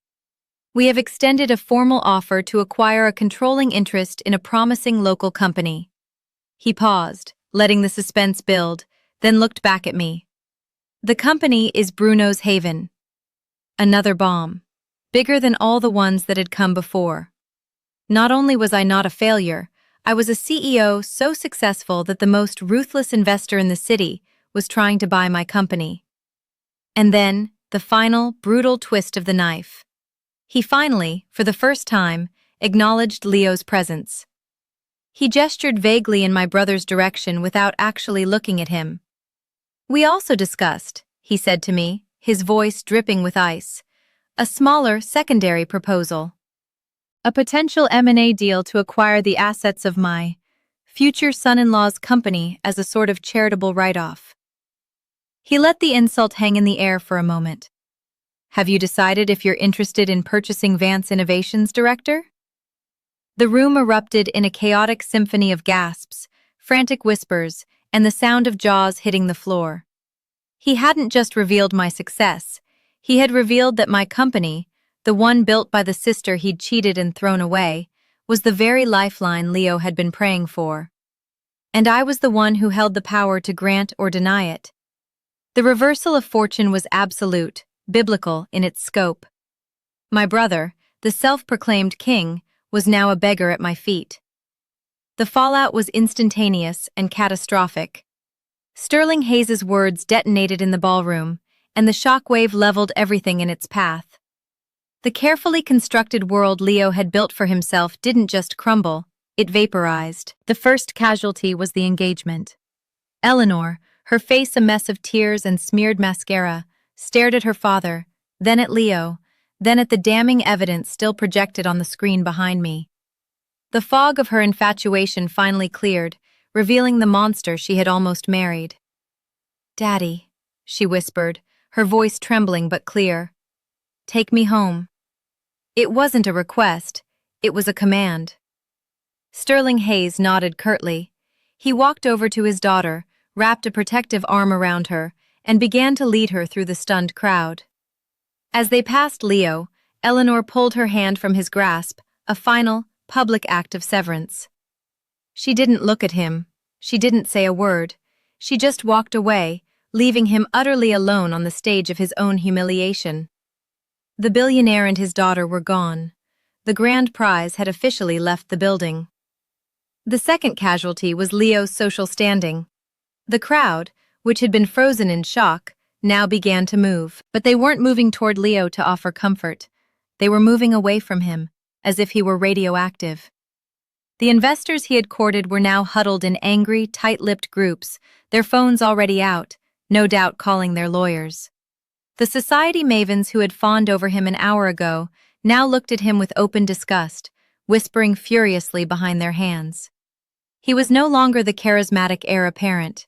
He was a pariah, a conman exposed. He had become, in an instant, socially toxic. The third and most devastating casualty was Leo himself. He stood there amidst the wreckage, his mouth opening and closing silently like a fish out of water. The confident swagger was gone, replaced by a slack-jawed incomprehension. His mind, so quick to lie and manipulate, simply could not process a reality in which he was not the winner. He looked at the departing guests, at the damning spreadsheets, at me, and his brain seemed to short-circuit. The incomprehension finally gave way to a primal, childish rage. "You!" he shrieked, his voice cracking. He pointed a shaking finger at me. "You did this! You ruined everything!" He scrambled onto the stage, his movements clumsy, his expensive suit looking like a costume he no longer fit into. He lunged, not at me, but at the laptop, making a desperate attempt to erase the evidence, to make the truth disappear. He ripped the USB drive out and threw it to the ground, then slammed the laptop shut. But it was too late. The images were burned into the memory of every person in that room. "It's over, Leo," I said, my voice quiet. The microphone was off now. This was just for him. He turned to me, his eyes wild with a mixture of hatred and desperation. "I'll sue you. For slander. For defamation. I'll destroy you." "With what money?" I asked, the question a simple, brutal statement of fact. "With what lawyer? You have nothing left. The only asset you have is a company I now have the option to buy for pennies on the dollar, just to strip it for parts." The fight went out of him then, replaced by a dawning, abject terror. The reality of his situation was finally penetrating his narcissism. He had no money, no fiancé, no reputation, and a mountain of evidence against him that would almost certainly lead to a prison sentence. He had flown too close to the sun, and his wings, made of lies and arrogance, had melted completely. He stumbled back, tripped over a speaker cable, and fell to the stage in a pathetic, undignified heap. The self-made king was now just a broken man in a broken suit, surrounded by the ruins of his own making. The mass exodus began. Guests fled the ballroom as if escaping a fire, eager to distance themselves from the implosion. The air was thick with the frantic energy of gossip being born. Tonight's events would be the talk of the city for months. I watched them go, a parade of wealth and power, their faces a mixture of shock, pity, and a certain ghoulish excitement. I stayed on the stage, a silent observer. I felt strangely empty. The moment I had been working toward, the moment of final vindication, had come and gone. There was no triumphant joy, no surge of elation. There was only a profound and weary sense of closure. The war was over. The cost had been high, but the truth had finally won. Leo was still on the floor of the stage, a crumpled heap of ambition and despair. The hotel staff, unsure of what to do, kept a respectful distance. He wasn't shouting anymore, he was just quiet. It was the most unsettling thing of all. I walked over and picked up the USB drive he had thrown. I slipped it back into my clutch. Then I looked down at him. "Get up, Leo," I said, my voice not unkind but firm. He looked up at me, his eyes bloodshot and unfocused. For a moment, he looked like the little boy I remembered from our childhood, the one who would come to me crying after he'd scraped his knee. The illusion vanished as soon as he spoke. "Why?" he whispered, his voice hoarse. "Why would you do this to me? To your own brother?" The question was so utterly, blindly self-centered that it almost made me laugh. Even now, after everything had been laid bare, he still saw himself as the victim. "To you?" I replied, my voice dangerously soft. "You ask why I would do this to you? You forged our parents' will. You stole my home. You threw me out onto the street with nothing. You saddled me with your debt. You lied to our entire family and turned them against me. You stood on this very stage tonight and called me a charity case and kicked my dog. And you're asking me why?" I knelt down, not to comfort him, but to look him in the eye, to make sure he heard every word. "I didn't do this to you, Leo. I did this for you. This is the first honest thing that has happened to you in 3 years. This is a consequence. This is reality. It's something you have never had to face before, and I decided it was time you were introduced." He shook his head, a tear of self-pity rolling down his cheek. "My life is over." "No," I corrected him. "The lie you were living is over. Your life starts now. You get to find out who you are when you have no money, no status, and no one to con. You get to start from nothing, just like I did. The only difference is, you don't have a brother who will try to destroy you. You should be grateful for that." I stood up. There was nothing more to say. We were strangers, bound only by a shared past that he had poisoned beyond recognition. There was no hate left in me. There was no anger. There was just nothing. An empty space where a brother used to be. "Goodbye, Leo," I said. It felt final. I turned my back on him for the last time. With Bruno padding faithfully by my side, I walked off the stage, through the now empty ballroom, leaving my brother to be swept up with the leftover champagne glasses and discarded napkins. He was just another piece of trash left over from a party that had gone horribly wrong. Walking out of the ballroom and into the hotel's grand marble-floored lobby was like surfacing from a deep-sea dive. The air was cool and fresh, free from the suffocating tension of the room I'd just left. The hotel staff averted their eyes, whispering into their walkie-talkies, but no one tried to stop me. Bruno's paws made a soft clicking sound on the polished floor, a steady rhythm that matched my own calm heartbeat. We pushed through the heavy glass doors and stepped out into the crisp San Francisco night. The fog was rolling in, softening the sharp edges of the city lights and muffling the sound of the traffic on the street below. I took a deep breath, filling my lungs with the cool, clean air. It felt like the first real breath I'd taken in 3 years. A sleek black town car was waiting at the curb, not a flashy limousine, but the kind of discreet, professional vehicle that signaled quiet power. The driver, a man named George, whom I knew from my company's car service, stepped out and opened the rear door for me. "Good evening, Ms. Vance," he said, his expression impassive, though I saw a flicker of knowing in his eyes. The story was already spreading. "Bruno," he added with a nod, giving my dog a familiar pat on the head. Bruno hopped into the spacious back seat and immediately made himself comfortable on the plush leather. I slid in beside him. As George closed the door, a bubble of silence and peace enveloped us, separating us from the chaos we had just left behind. "Where to, Ms. Vance?" George asked through the intercom. "The long way home, George," I said. "Along the Embarcadero, please." As the car pulled away smoothly from the curb, I looked back at the Grand Hotel. Through the massive lobby windows, I could see the silhouette of my brother, finally on his feet, being escorted toward a side office by hotel security.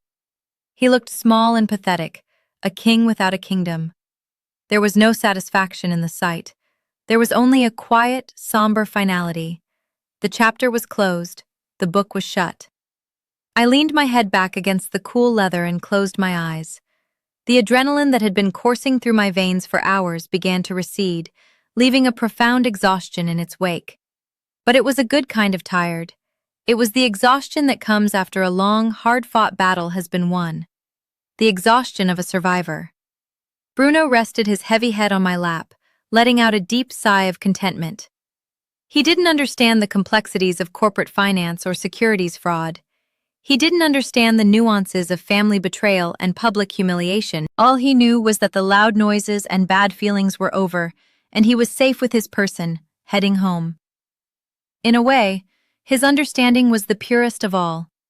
We drove in silence along the waterfront, the lights of the Bay Bridge glittering like a diamond necklace strung across the dark water. I watched the city slide by, the city that had chewed me up and spat me out, the city where I had lost everything and then, against all odds, built something new and real from the rubble. I thought of the woman I was 3 years ago, weeping on a park bench, ready to let the cold and the despair claim her. What would she think of me now, sitting in the back of a private car, a multi-million-dollar business at my fingertips, having just orchestrated the downfall of the man who had destroyed her? I hoped she would be proud. But more than that, I hoped she would understand that this was never about revenge.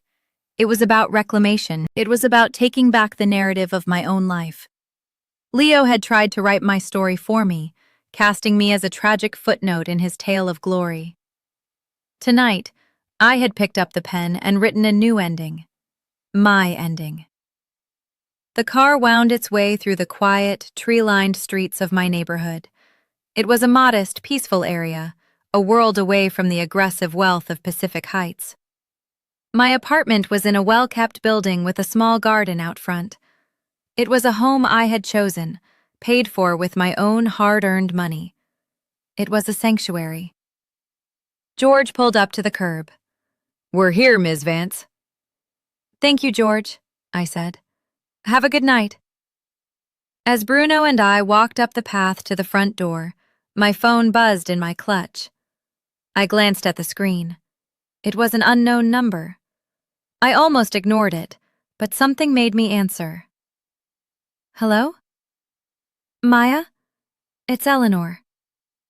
Her voice was small and fragile, stripped of the polished society gloss it had held just a few hours ago. I stopped, my key hovering in front of my apartment door.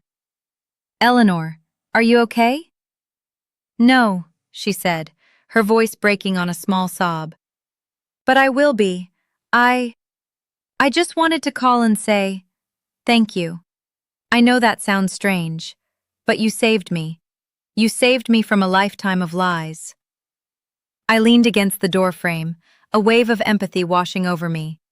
She was the other victim in Leo's scheme. "I'm so sorry you had to find out that way, Eleanor. Truly." "Don't be," she said, a flicker of steel entering her voice. "It was the only way I would have believed it. I was a fool, a naive fool. But I'm not anymore. My father, he's handling things. He's making sure Leo can't hurt anyone else." I knew what handling things meant. Sterling Hayes' lawyers would descend on Vance Innovations like a pack of wolves, and they would work with the district attorney to ensure Leo faced the full consequences of his actions, both civil and criminal. "There's something else," she said, her voice dropping. "My father told me about his offer for your company. I hope what happened tonight doesn't change anything. What you've built, it's incredible. It's real. The world needs more of that." "It won't change anything," I assured her. "Business is business." "Good," she whispered. "And Maya? Take care of Bruno. He's a good judge of character." "I know," I said, looking down at my loyal friend. "He's the best." We said our goodbyes and I hung up. I unlocked my door and walked into the quiet darkness of my apartment. I didn't turn on the lights. I walked through the living room to the large picture window that overlooked the city skyline. The fog had thinned, and the distant lights of downtown glittered like fallen stars. Bruno sat beside me, his solid, warm presence a comforting anchor. I thought about the conversation I'd just had, about two women, from vastly different worlds, connected by the deceit of one man. Leo's cruelty had, ironically, forged an unlikely bond of respect between us. My phone buzzed again. This time it was a text message. It was from a number I didn't recognize, but I knew instantly who it was from. My Aunt Carol. The message read, "Maya, I just heard. I am absolutely appalled. I had no idea. Your brother is a monster. We are all so proud of you. Please call me." I stared at the message, a bitter smile touching my lips. We are all so proud of you. Where was that pride when I was scrubbing floors to feed myself? Where was that pride when I was building my company from nothing in a tiny, roach-infested room? They weren't proud of me. They were afraid of me. They were scrambling to get on the right side of the new power dynamic. Their loyalty, like Leo's ambition, was just a commodity, sold to the highest bidder. I deleted the message without replying. I didn't need their approval now. I had never needed it. I had only thought I did. The only approval I'd ever truly needed was my own. And tonight, for the first time, I felt I had finally earned it. I had faced the monster from my past and discovered he was just a small, pathetic man. The real power had been inside me all along. I just needed a reason to unleash it. And that reason was currently wagging his tail, nudging my hand to remind me that it was long past his bedtime. The days following the gala were a surreal mixture of chaos and calm. My name, once a whispered footnote in San Francisco society, was now front-page news. The city's business journals and society pages were having a field day. From dog walker to director, the shocking truth behind the Vance family fortune. Vance Innovations implodes in gala scandal. I was inundated with requests for interviews, for television appearances, for book deals. I ignored them all. I had told my story on my own terms, in my own way. I had no interest in becoming a media spectacle. I instructed my newly hired PR team to issue a single, simple statement. Ms. Vance is focused on the continued growth of Bruno's Haven and the well-being of her team and clients. She will be making no further public comment on her family's private matters. The legal storm surrounding Leo was swift and brutal. Sterling Hayes was true to his word. With the evidence from my USB drive and the full weight of Hayes Capital's legal team, the district attorney's office moved quickly. Leo was arrested 2 days after the party, trying to board a flight to the Cayman Islands with a suitcase full of cash. He was charged with multiple counts of wire fraud, securities fraud, and embezzlement. The story of his arrest, complete with a grainy photo of him in handcuffs, was the final, ignominious chapter in his public downfall. His assets were frozen, his company put into receivership. He was, in every sense of the word, finished. I felt a strange detachment watching it all unfold. There was no joy, no sense of victory. Seeing the brother I had once loved, the boy I had built forts with in the living room, reduced to a common criminal was a tragedy, plain and simple. It was a tragedy of his own making, but a tragedy nonetheless. A part of me mourned the brother he could have been, the family we should have had. But I had mourned that loss for 3 years. Now, it was just an echo. My focus was on the future. My meeting with Sterling Hayes and his board was scheduled for the following week. It was the most important meeting of my life, the culmination of everything I had worked for. The acquisition offer was more than just money. It was validation on the highest level. It was the key to taking Bruno's Haven from a successful regional company to a national, even global brand. The day before the meeting, I received a package by messenger. It was a small, heavy box. Inside, nestled in black velvet, was the pair of diamond earrings my grandmother had given me. The ones I had sold for $400 in a grimy pawn shop. Tucked underneath was a small, handwritten note on thick personal stationery. Maya. My investigator was very thorough. I thought these should be returned to their rightful owner. Welcome to the big leagues. Regards, S.H. I picked up the earrings, the diamonds cool and solid against my skin. They felt different now. 3 years ago, they were a symbol of a past I had lost. Now, they were a symbol of a future I had earned back. I put them on. They felt like armor. I was ready for my meeting. I was ready for whatever came next. The Hayes Capital Office was a monument to quiet, formidable power. It occupied the top 3 floors of a skyscraper downtown, with panoramic views of the bay and the city. There was no ostentatious gold or marble. Instead, it was all cool steel, warm wood, and vast panes of glass. It was the kind of place where billions of dollars were moved with the quiet click of a mouse. I walked in, not as Maya the dog walker, but as Maya Vance, CEO and founder of Bruno's Haven. I wore a tailored power suit, my grandmother's earrings, and a sense of calm I hadn't thought possible. My team was with me, Mr. Henderson, looking proud and steady as a rock, and my newly hired COO and CFO, 2 sharp women I had poached from a rival company. We were prepared. We had spent the last week running numbers, stress-testing our projections, and preparing for every possible question. Sterling Hayes met us in the boardroom. He wasn't alone. His board consisted of 6 other people, men and women with faces that exuded a lifetime of shrewd decisions and merciless negotiations. They were the titans of the industry, and I was walking into their arena. Director Vance, welcome, Sterling said, his tone all business. Thank you for coming.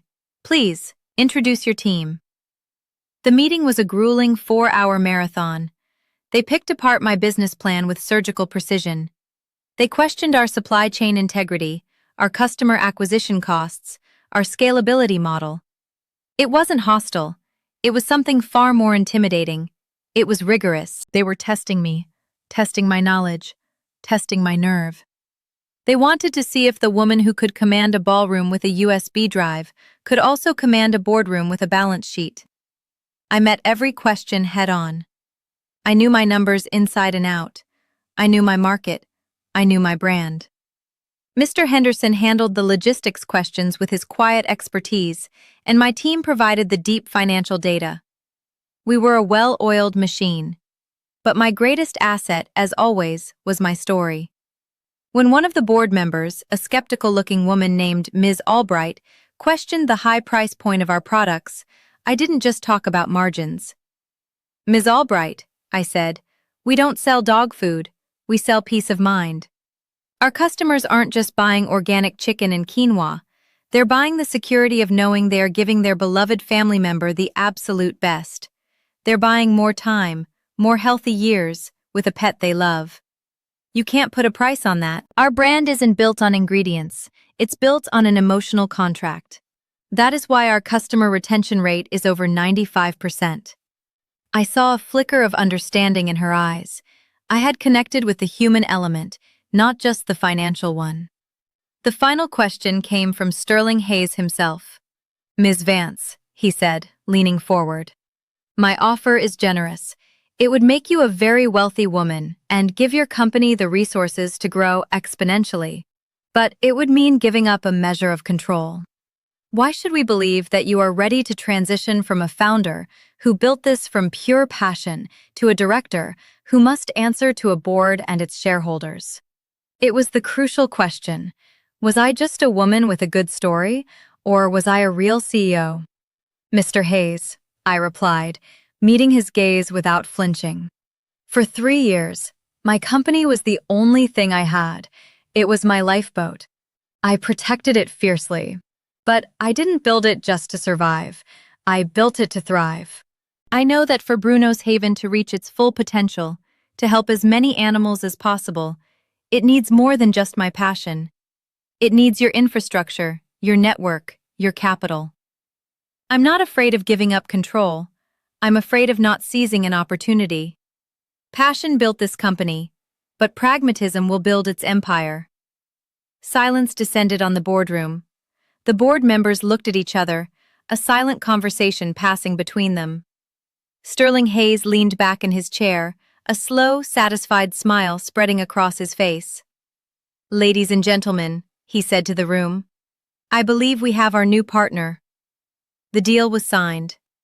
The news hit the financial wires an hour later, sending another shockwave through the city's business community. Hayes Capital acquires majority stake in Bruno's Haven in eight-figure deal. The valuation was even higher than I had dared to hope. Overnight, I went from being a millionaire on paper to having a bank account with more zeros than I had ever seen in my life. But the money felt strangely abstract, unreal. The real victory was the partnership itself. The resources of Hayes Capital were now at my disposal. Our plans for national expansion, which had been a 5-year dream, were now on a 1-year timeline. We would open a new, state-of-the-art production facility in the Midwest. We would launch a massive marketing campaign. We would begin developing a new line of products. The future of Bruno's Haven was dazzlingly bright. I stayed on as CEO and took a seat on the board.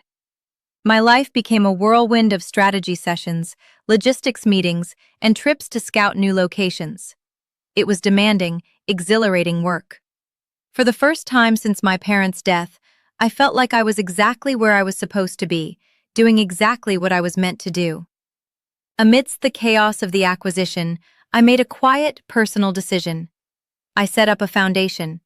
I named it the Bruno Foundation, with a mission to support underfunded animal shelters and rescue organizations across the country. I seeded it with a significant portion of my newfound wealth. It was my way of honoring the stray dog who had saved my life. It was my way of ensuring that his legacy, our legacy, was about more than just profit. It was about paying it forward. I also took care of Mr. Henderson.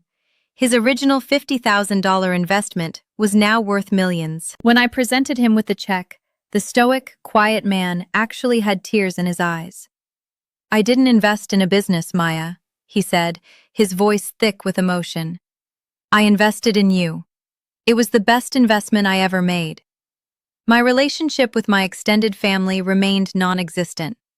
After I deleted Aunt Carol's text, a few more tentative, sycophantic messages trickled in from other relatives. I ignored them all. They had shown me who they were when I had nothing. I had no interest in their company now that I had everything.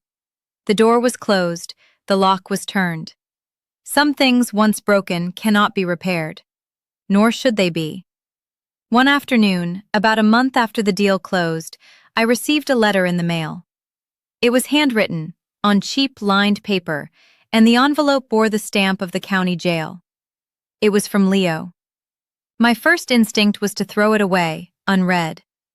What could he possibly have to say that I wanted to hear? But curiosity, or perhaps a final, lingering shred of sisterly duty, made me open it. The letter was a rambling, self-pitying mess.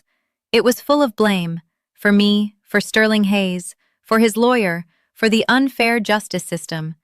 There was not a single word of remorse or apology. He didn't ask for forgiveness. He asked for money. He wanted me to pay for a better legal team, to bail him out, to make things right. I read the letter, and I felt nothing. No anger, no pity, no sadness. It was like reading a letter from a stranger, a pathetic, delusional stranger. He still didn't get it. He never would. He was a black hole of entitlement, and he would spend the rest of his life trying to suck others into his own emptiness. I took the letter, tore it into small, neat pieces, and dropped it into the recycling bin. He was no longer my problem. He was now a problem for the state of California. Life settled into a new kind of normal, a rhythm of intense work balanced by quiet, deliberate moments of peace. My apartment was my sanctuary. It was filled with books, art I had started to collect, and the comforting, ever-present snores of Bruno, who had taken to his new role as the dog of a busy executive with admirable laziness. He had his own orthopedic bed in every room, but he still preferred to sleep on the floor by my feet. One of the first things I did after the acquisition was buy a small cabin on the coast, a few hours north of the city. It was a rustic, simple place, nestled in a grove of cypress trees, with a winding path that led down to a secluded, windswept beach. This became our weekend escape. Every Friday afternoon, I would shut my laptop, and Bruno and I would drive up the coast. We would spend our days walking for miles on the empty beach, the salty wind whipping through my hair, Bruno chasing seagulls with the boundless joy of a puppy. It was on these walks that I truly began to heal. The ocean had a way of putting things into perspective. Staring out at the vast, gray expanse of the Pacific, my own dramas seemed small, transient. The pain of my brother's betrayal, the years of struggle, the dizzying success, it all faded into the rhythmic crash of the waves. I was just a woman walking with her dog on a beach, and it was enough. During this time, I started painting again. I had packed away my canvases and brushes when Leo had thrown me out, the grief and trauma suffocating any creative impulse. But now, in the quiet solitude of the cabin, the urge returned. I bought new supplies and set up an easel by the window that overlooked the sea. I painted the shifting colors of the water, the dramatic coastal fog, the gnarled shapes of the cypress trees. I painted Bruno, sleeping in a patch of sunlight on the wooden floor. I wasn't painting for anyone else. I was painting for me. It was a way of reconnecting with the part of myself that had gotten lost along the way. The quiet, artistic girl Leo had so casually dismissed. I also reconnected with a few old friends, the ones who had known me before the fall and the rise. They had reached out tentatively after the news broke, unsure of how to approach the new, powerful version of me. I made it easy for them. I invited them over for pizza and a movie night, just like we used to. I wore sweatpants and complained about my impossible workload. They soon realized that despite the CEO title and the 8-figure bank account, I was still just Maya. We fell back into our old, comfortable rhythm, our conversations filled with laughter and shared history. Their friendship was a precious anchor to my true self, a reminder of who I was beyond the headlines. The trial of Leo Vance was a brief, unceremonious affair. Faced with the mountain of irrefutable evidence, he accepted a plea bargain. He was sentenced to 7 to 10 years in state prison. The news barely registered. He was a ghost from another life, a life I had already left far behind. My world was no longer defined by his actions, but by my own. I was looking forward, not back. 2 years after the acquisition, Bruno's Haven was a household name in the luxury pet market. We had stores in 5 states, a thriving e-commerce business, and a reputation for unparalleled quality and integrity. We had also expanded beyond food. Inspired by my own need to find trustworthy care for Bruno when I traveled, I greenlit a new venture, Bruno's Haven Resorts. These weren't kennels, they were 5-star hotels for pets. They featured spacious private suites with orthopedic beds, gourmet room service menus, featuring our own food, of course, filtered air circulation systems, and expansive, expertly designed play areas. We hired trained animal behaviorists to lead group activities and offered spa services like massages and pedicures. The crown jewel was our live feed camera system, which allowed anxious pet parents to log in from anywhere in the world and watch their furry family members enjoying their vacation. The concept was a runaway success. The resorts were booked months in advance, and the franchise requests poured in. We were not just a company anymore, we were a lifestyle brand. We were the definitive statement in luxury pet care. One day, Sterling Hayes called me into his office for our quarterly review. After we had gone through the impressive numbers, he leaned back in his chair, a thoughtful expression on his face. "You've done it, Maya," he said. "You've built an empire. You've exceeded even my most optimistic projections. The question is, what's next for you, personally?" It was a question I had been asking myself. The company was running like a well-oiled machine. I had a brilliant executive team in place. I could afford to take a step back, to focus on other things. "I've been thinking about that," I admitted. "The foundation is becoming a bigger and bigger part of my life. The work we're doing, funding spay and neuter clinics in low-income areas, providing grants for emergency medical care at shelters, it feels important. More important, in some ways, than selling another bag of expensive dog food." "I agree," he said, surprising me. "You've built the engine. Now it's time to let it run. Have you considered moving into a different role? Perhaps an executive chairwoman position? It would free you up to focus on the foundation and your own projects while still guiding the company's overall vision. The idea felt right. It felt like a natural evolution. I had been a wartime CEO, forged in the fires of crisis and relentless growth. Now, it was peacetime. The company needed a different kind of leader, a sustainer, not a builder, and I was ready for a new challenge. We announced the transition a month later. I handpicked my successor, my brilliant COO, and took my new place as chairwoman of the board. The first thing I did with my newfound free time was book a trip, a long one. I had spent so much time building a haven for other people's pets, it was time to explore the world for myself. And of course, Bruno was coming with me. We had a pet-friendly villa in Tuscany, a cottage in the Scottish Highlands, and a beach house in Hawaii all lined up. It was time to enjoy the life I had fought so hard to create. Our travels were a balm for the soul. In the rolling hills of Tuscany, I learned to cook pasta from a woman named Sofia, who was 80 years old and had never left her village. She didn't speak a word of English, and I spoke very little Italian, but we communicated through the universal language of food and laughter. Bruno would lie in the sun-drenched doorway of her kitchen, sniffing the fragrant air, occasionally getting a small piece of Parmesan cheese for his troubles. In Scotland, we hiked for miles through misty glens and across heather-covered moors. The raw, wild beauty of the landscape was breathtaking. We would end our days in a cozy pub, Bruno curled up by a roaring peat fire, me sipping a glass of single malt whiskey and reading a book. It was a quiet, profound kind of happiness. It was during this time that I started to think about my own family, not the one I had lost, but the one I might one day create. The idea of letting someone into my life, of trusting someone with my heart after the deep wound of my brother's betrayal, had always seemed impossible. My work had been a convenient shield, a fortress that kept me safe, but also kept me isolated. But the peace I found in my travels began to soften those defenses. I started to realize that Leo's betrayal was his failing, not a fundamental truth about the nature of love or family. He was an anomaly, a broken person who broke things. He didn't have to define my future.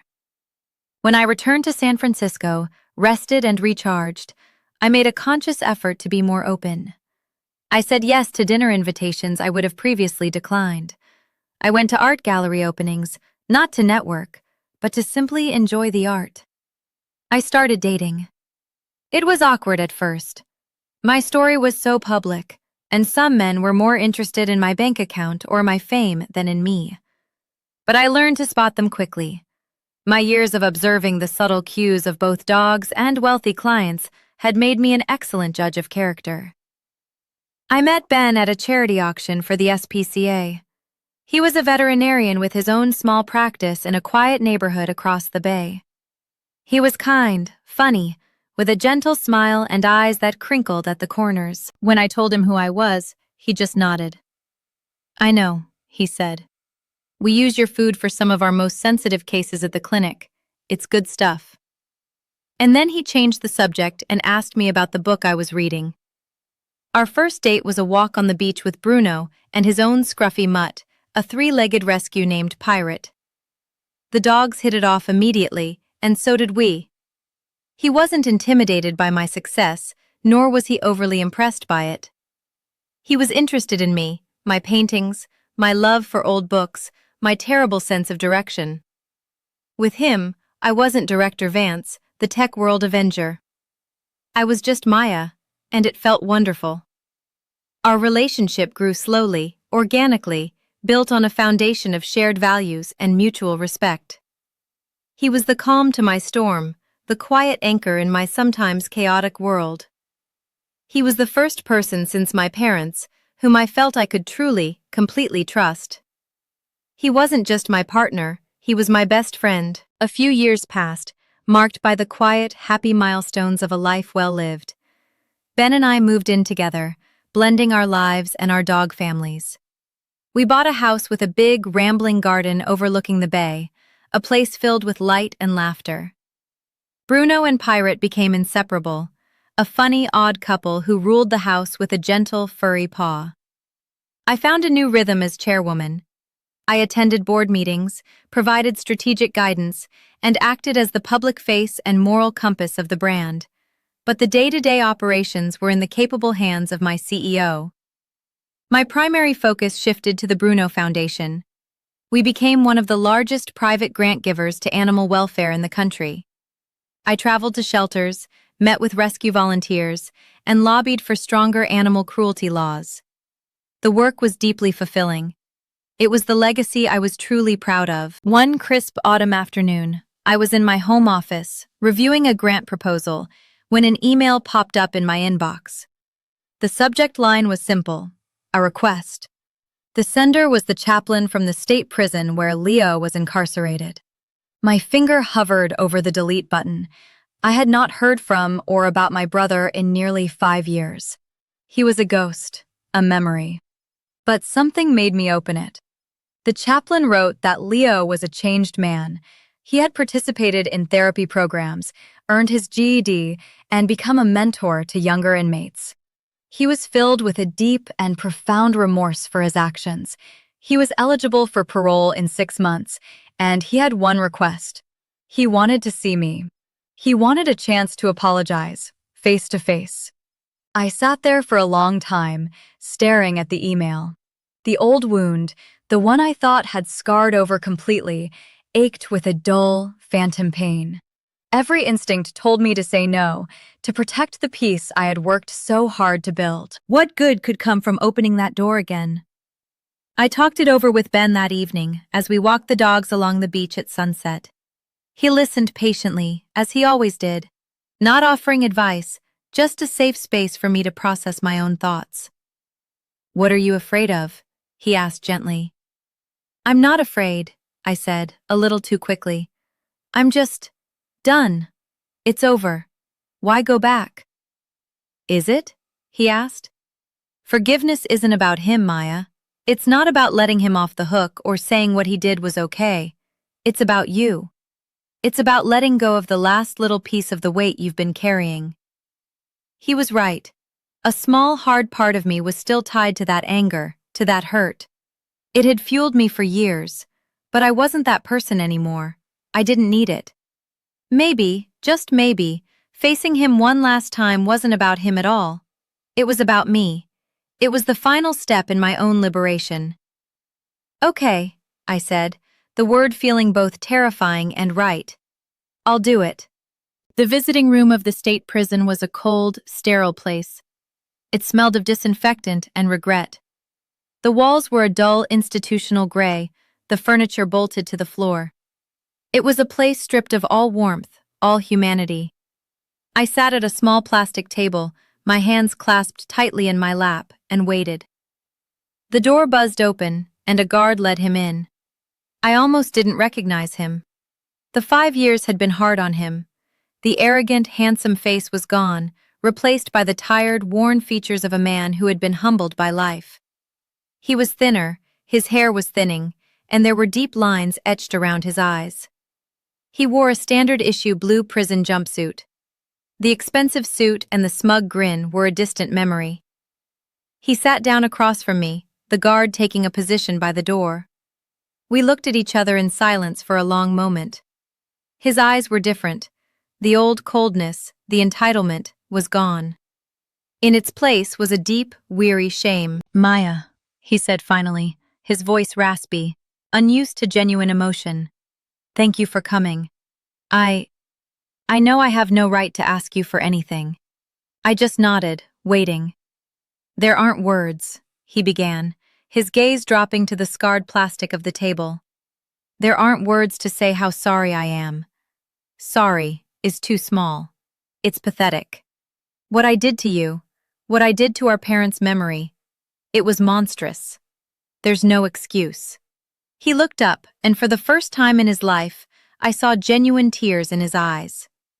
Not the tears of self-pity I had seen at the gala, but the tears of a man who truly understood the depth of his own failings. "I was so empty inside," he whispered, "so terrified of being seen as a failure, of not living up to what I thought Dad wanted. I built this whole world out of lies because I didn't think there was anything real inside of me worth showing. And in the process, I destroyed the one person who had only ever been good to me. He took a shaky breath. In here, when you have nothing, when you're just a number, you have a lot of time to think. You have to face who you really are, and I finally saw it. The monster. I became him. And I am so sorry, Maya. I don't expect you to forgive me. I don't deserve it. I needed you to hear it. I needed to say it. I listened, and I felt not a surge of vindication, but a profound wave of sadness. A sadness for the broken boy he must have been to become the broken man he was. Ben was right. This wasn't about him. It was about me. The anger that had been a hard knot in my chest for years finally, gently, began to dissolve. It wasn't replaced by love, or affection, or even pity. It was replaced by a quiet, peaceful emptiness. The space was finally clear. I hear you, Leo, I said, my voice soft. I hear your apology. I didn't say I forgive you. Some things are too vast for that simple phrase. But in that moment, I let go. I let go of the anger. I let go of the hurt. I let go of him. What will you do? I asked. When you get out? I don't know, he said with a shrug. I've learned some trade skills in here. Carpentry. Maybe I'll do that. Live somewhere quiet. Try to be a good man, for what's left of my life. Try to build something real, with my hands, for a change. It was a small, humble dream, but it was honest. For the first time, it was honest. I stood up. I wish you peace, Leo, I said. And I meant it. I walked out of that gray room, back into the bright California sunshine, and I felt lighter than I had in years.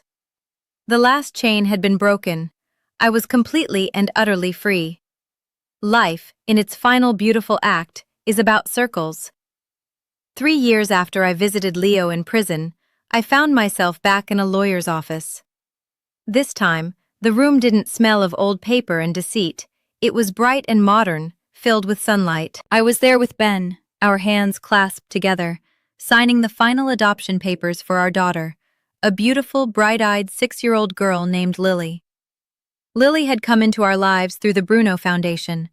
We had partnered with a local organization that provided foster care for the pets of children entering the foster system themselves, a program designed to keep them together.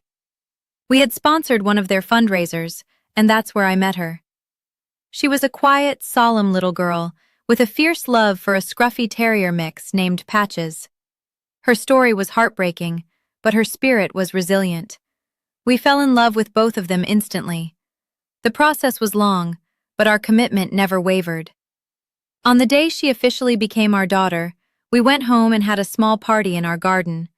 Mr. Henderson was there, a doting grandfather figure.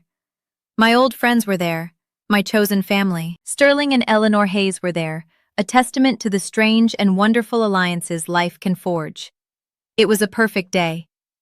Later that evening, after Lily was asleep, Ben and I were sitting on the porch, watching the stars come out over the bay. Our dogs, old Bruno now gray around the muzzle, and the 3-legged pirate, were snoozing at our feet. You know, Ben said, slipping his arm around me. It's funny how things work out. All those years ago you saved a dog. And he saved you, and now the company you built in his name has brought us a daughter. I leaned my head on his shoulder, a wave of profound gratitude washing over me. It was never about the money, I whispered. It was never about the revenge. It was about building a safe place, a haven. I just thought I was building it for dogs. You were, he said, kissing the top of my head. You just built it big enough for all of us. Bruno, in his sleep, let out a soft woof, his legs twitching as he dreamed, no doubt, of chasing seagulls on a long, empty beach. I looked at the old dog, my partner, my co-founder, my savior. His breath was a steady, rhythmic presence in the quiet of the night. His work was done. He had led me home. My story isn't a fairy tale. It's a story about hitting the absolute bottom and realizing that the bottom is a solid place from which to build. It's a story about how the deepest betrayals can sometimes lead to the most profound truths. And it's a story about how one abandoned dog, in a moment of pure, unconditional kindness, can change the world. Or at least, the world of one lost and broken woman. It's a testament to the fact that you don't need a family name or an inheritance to build a legacy.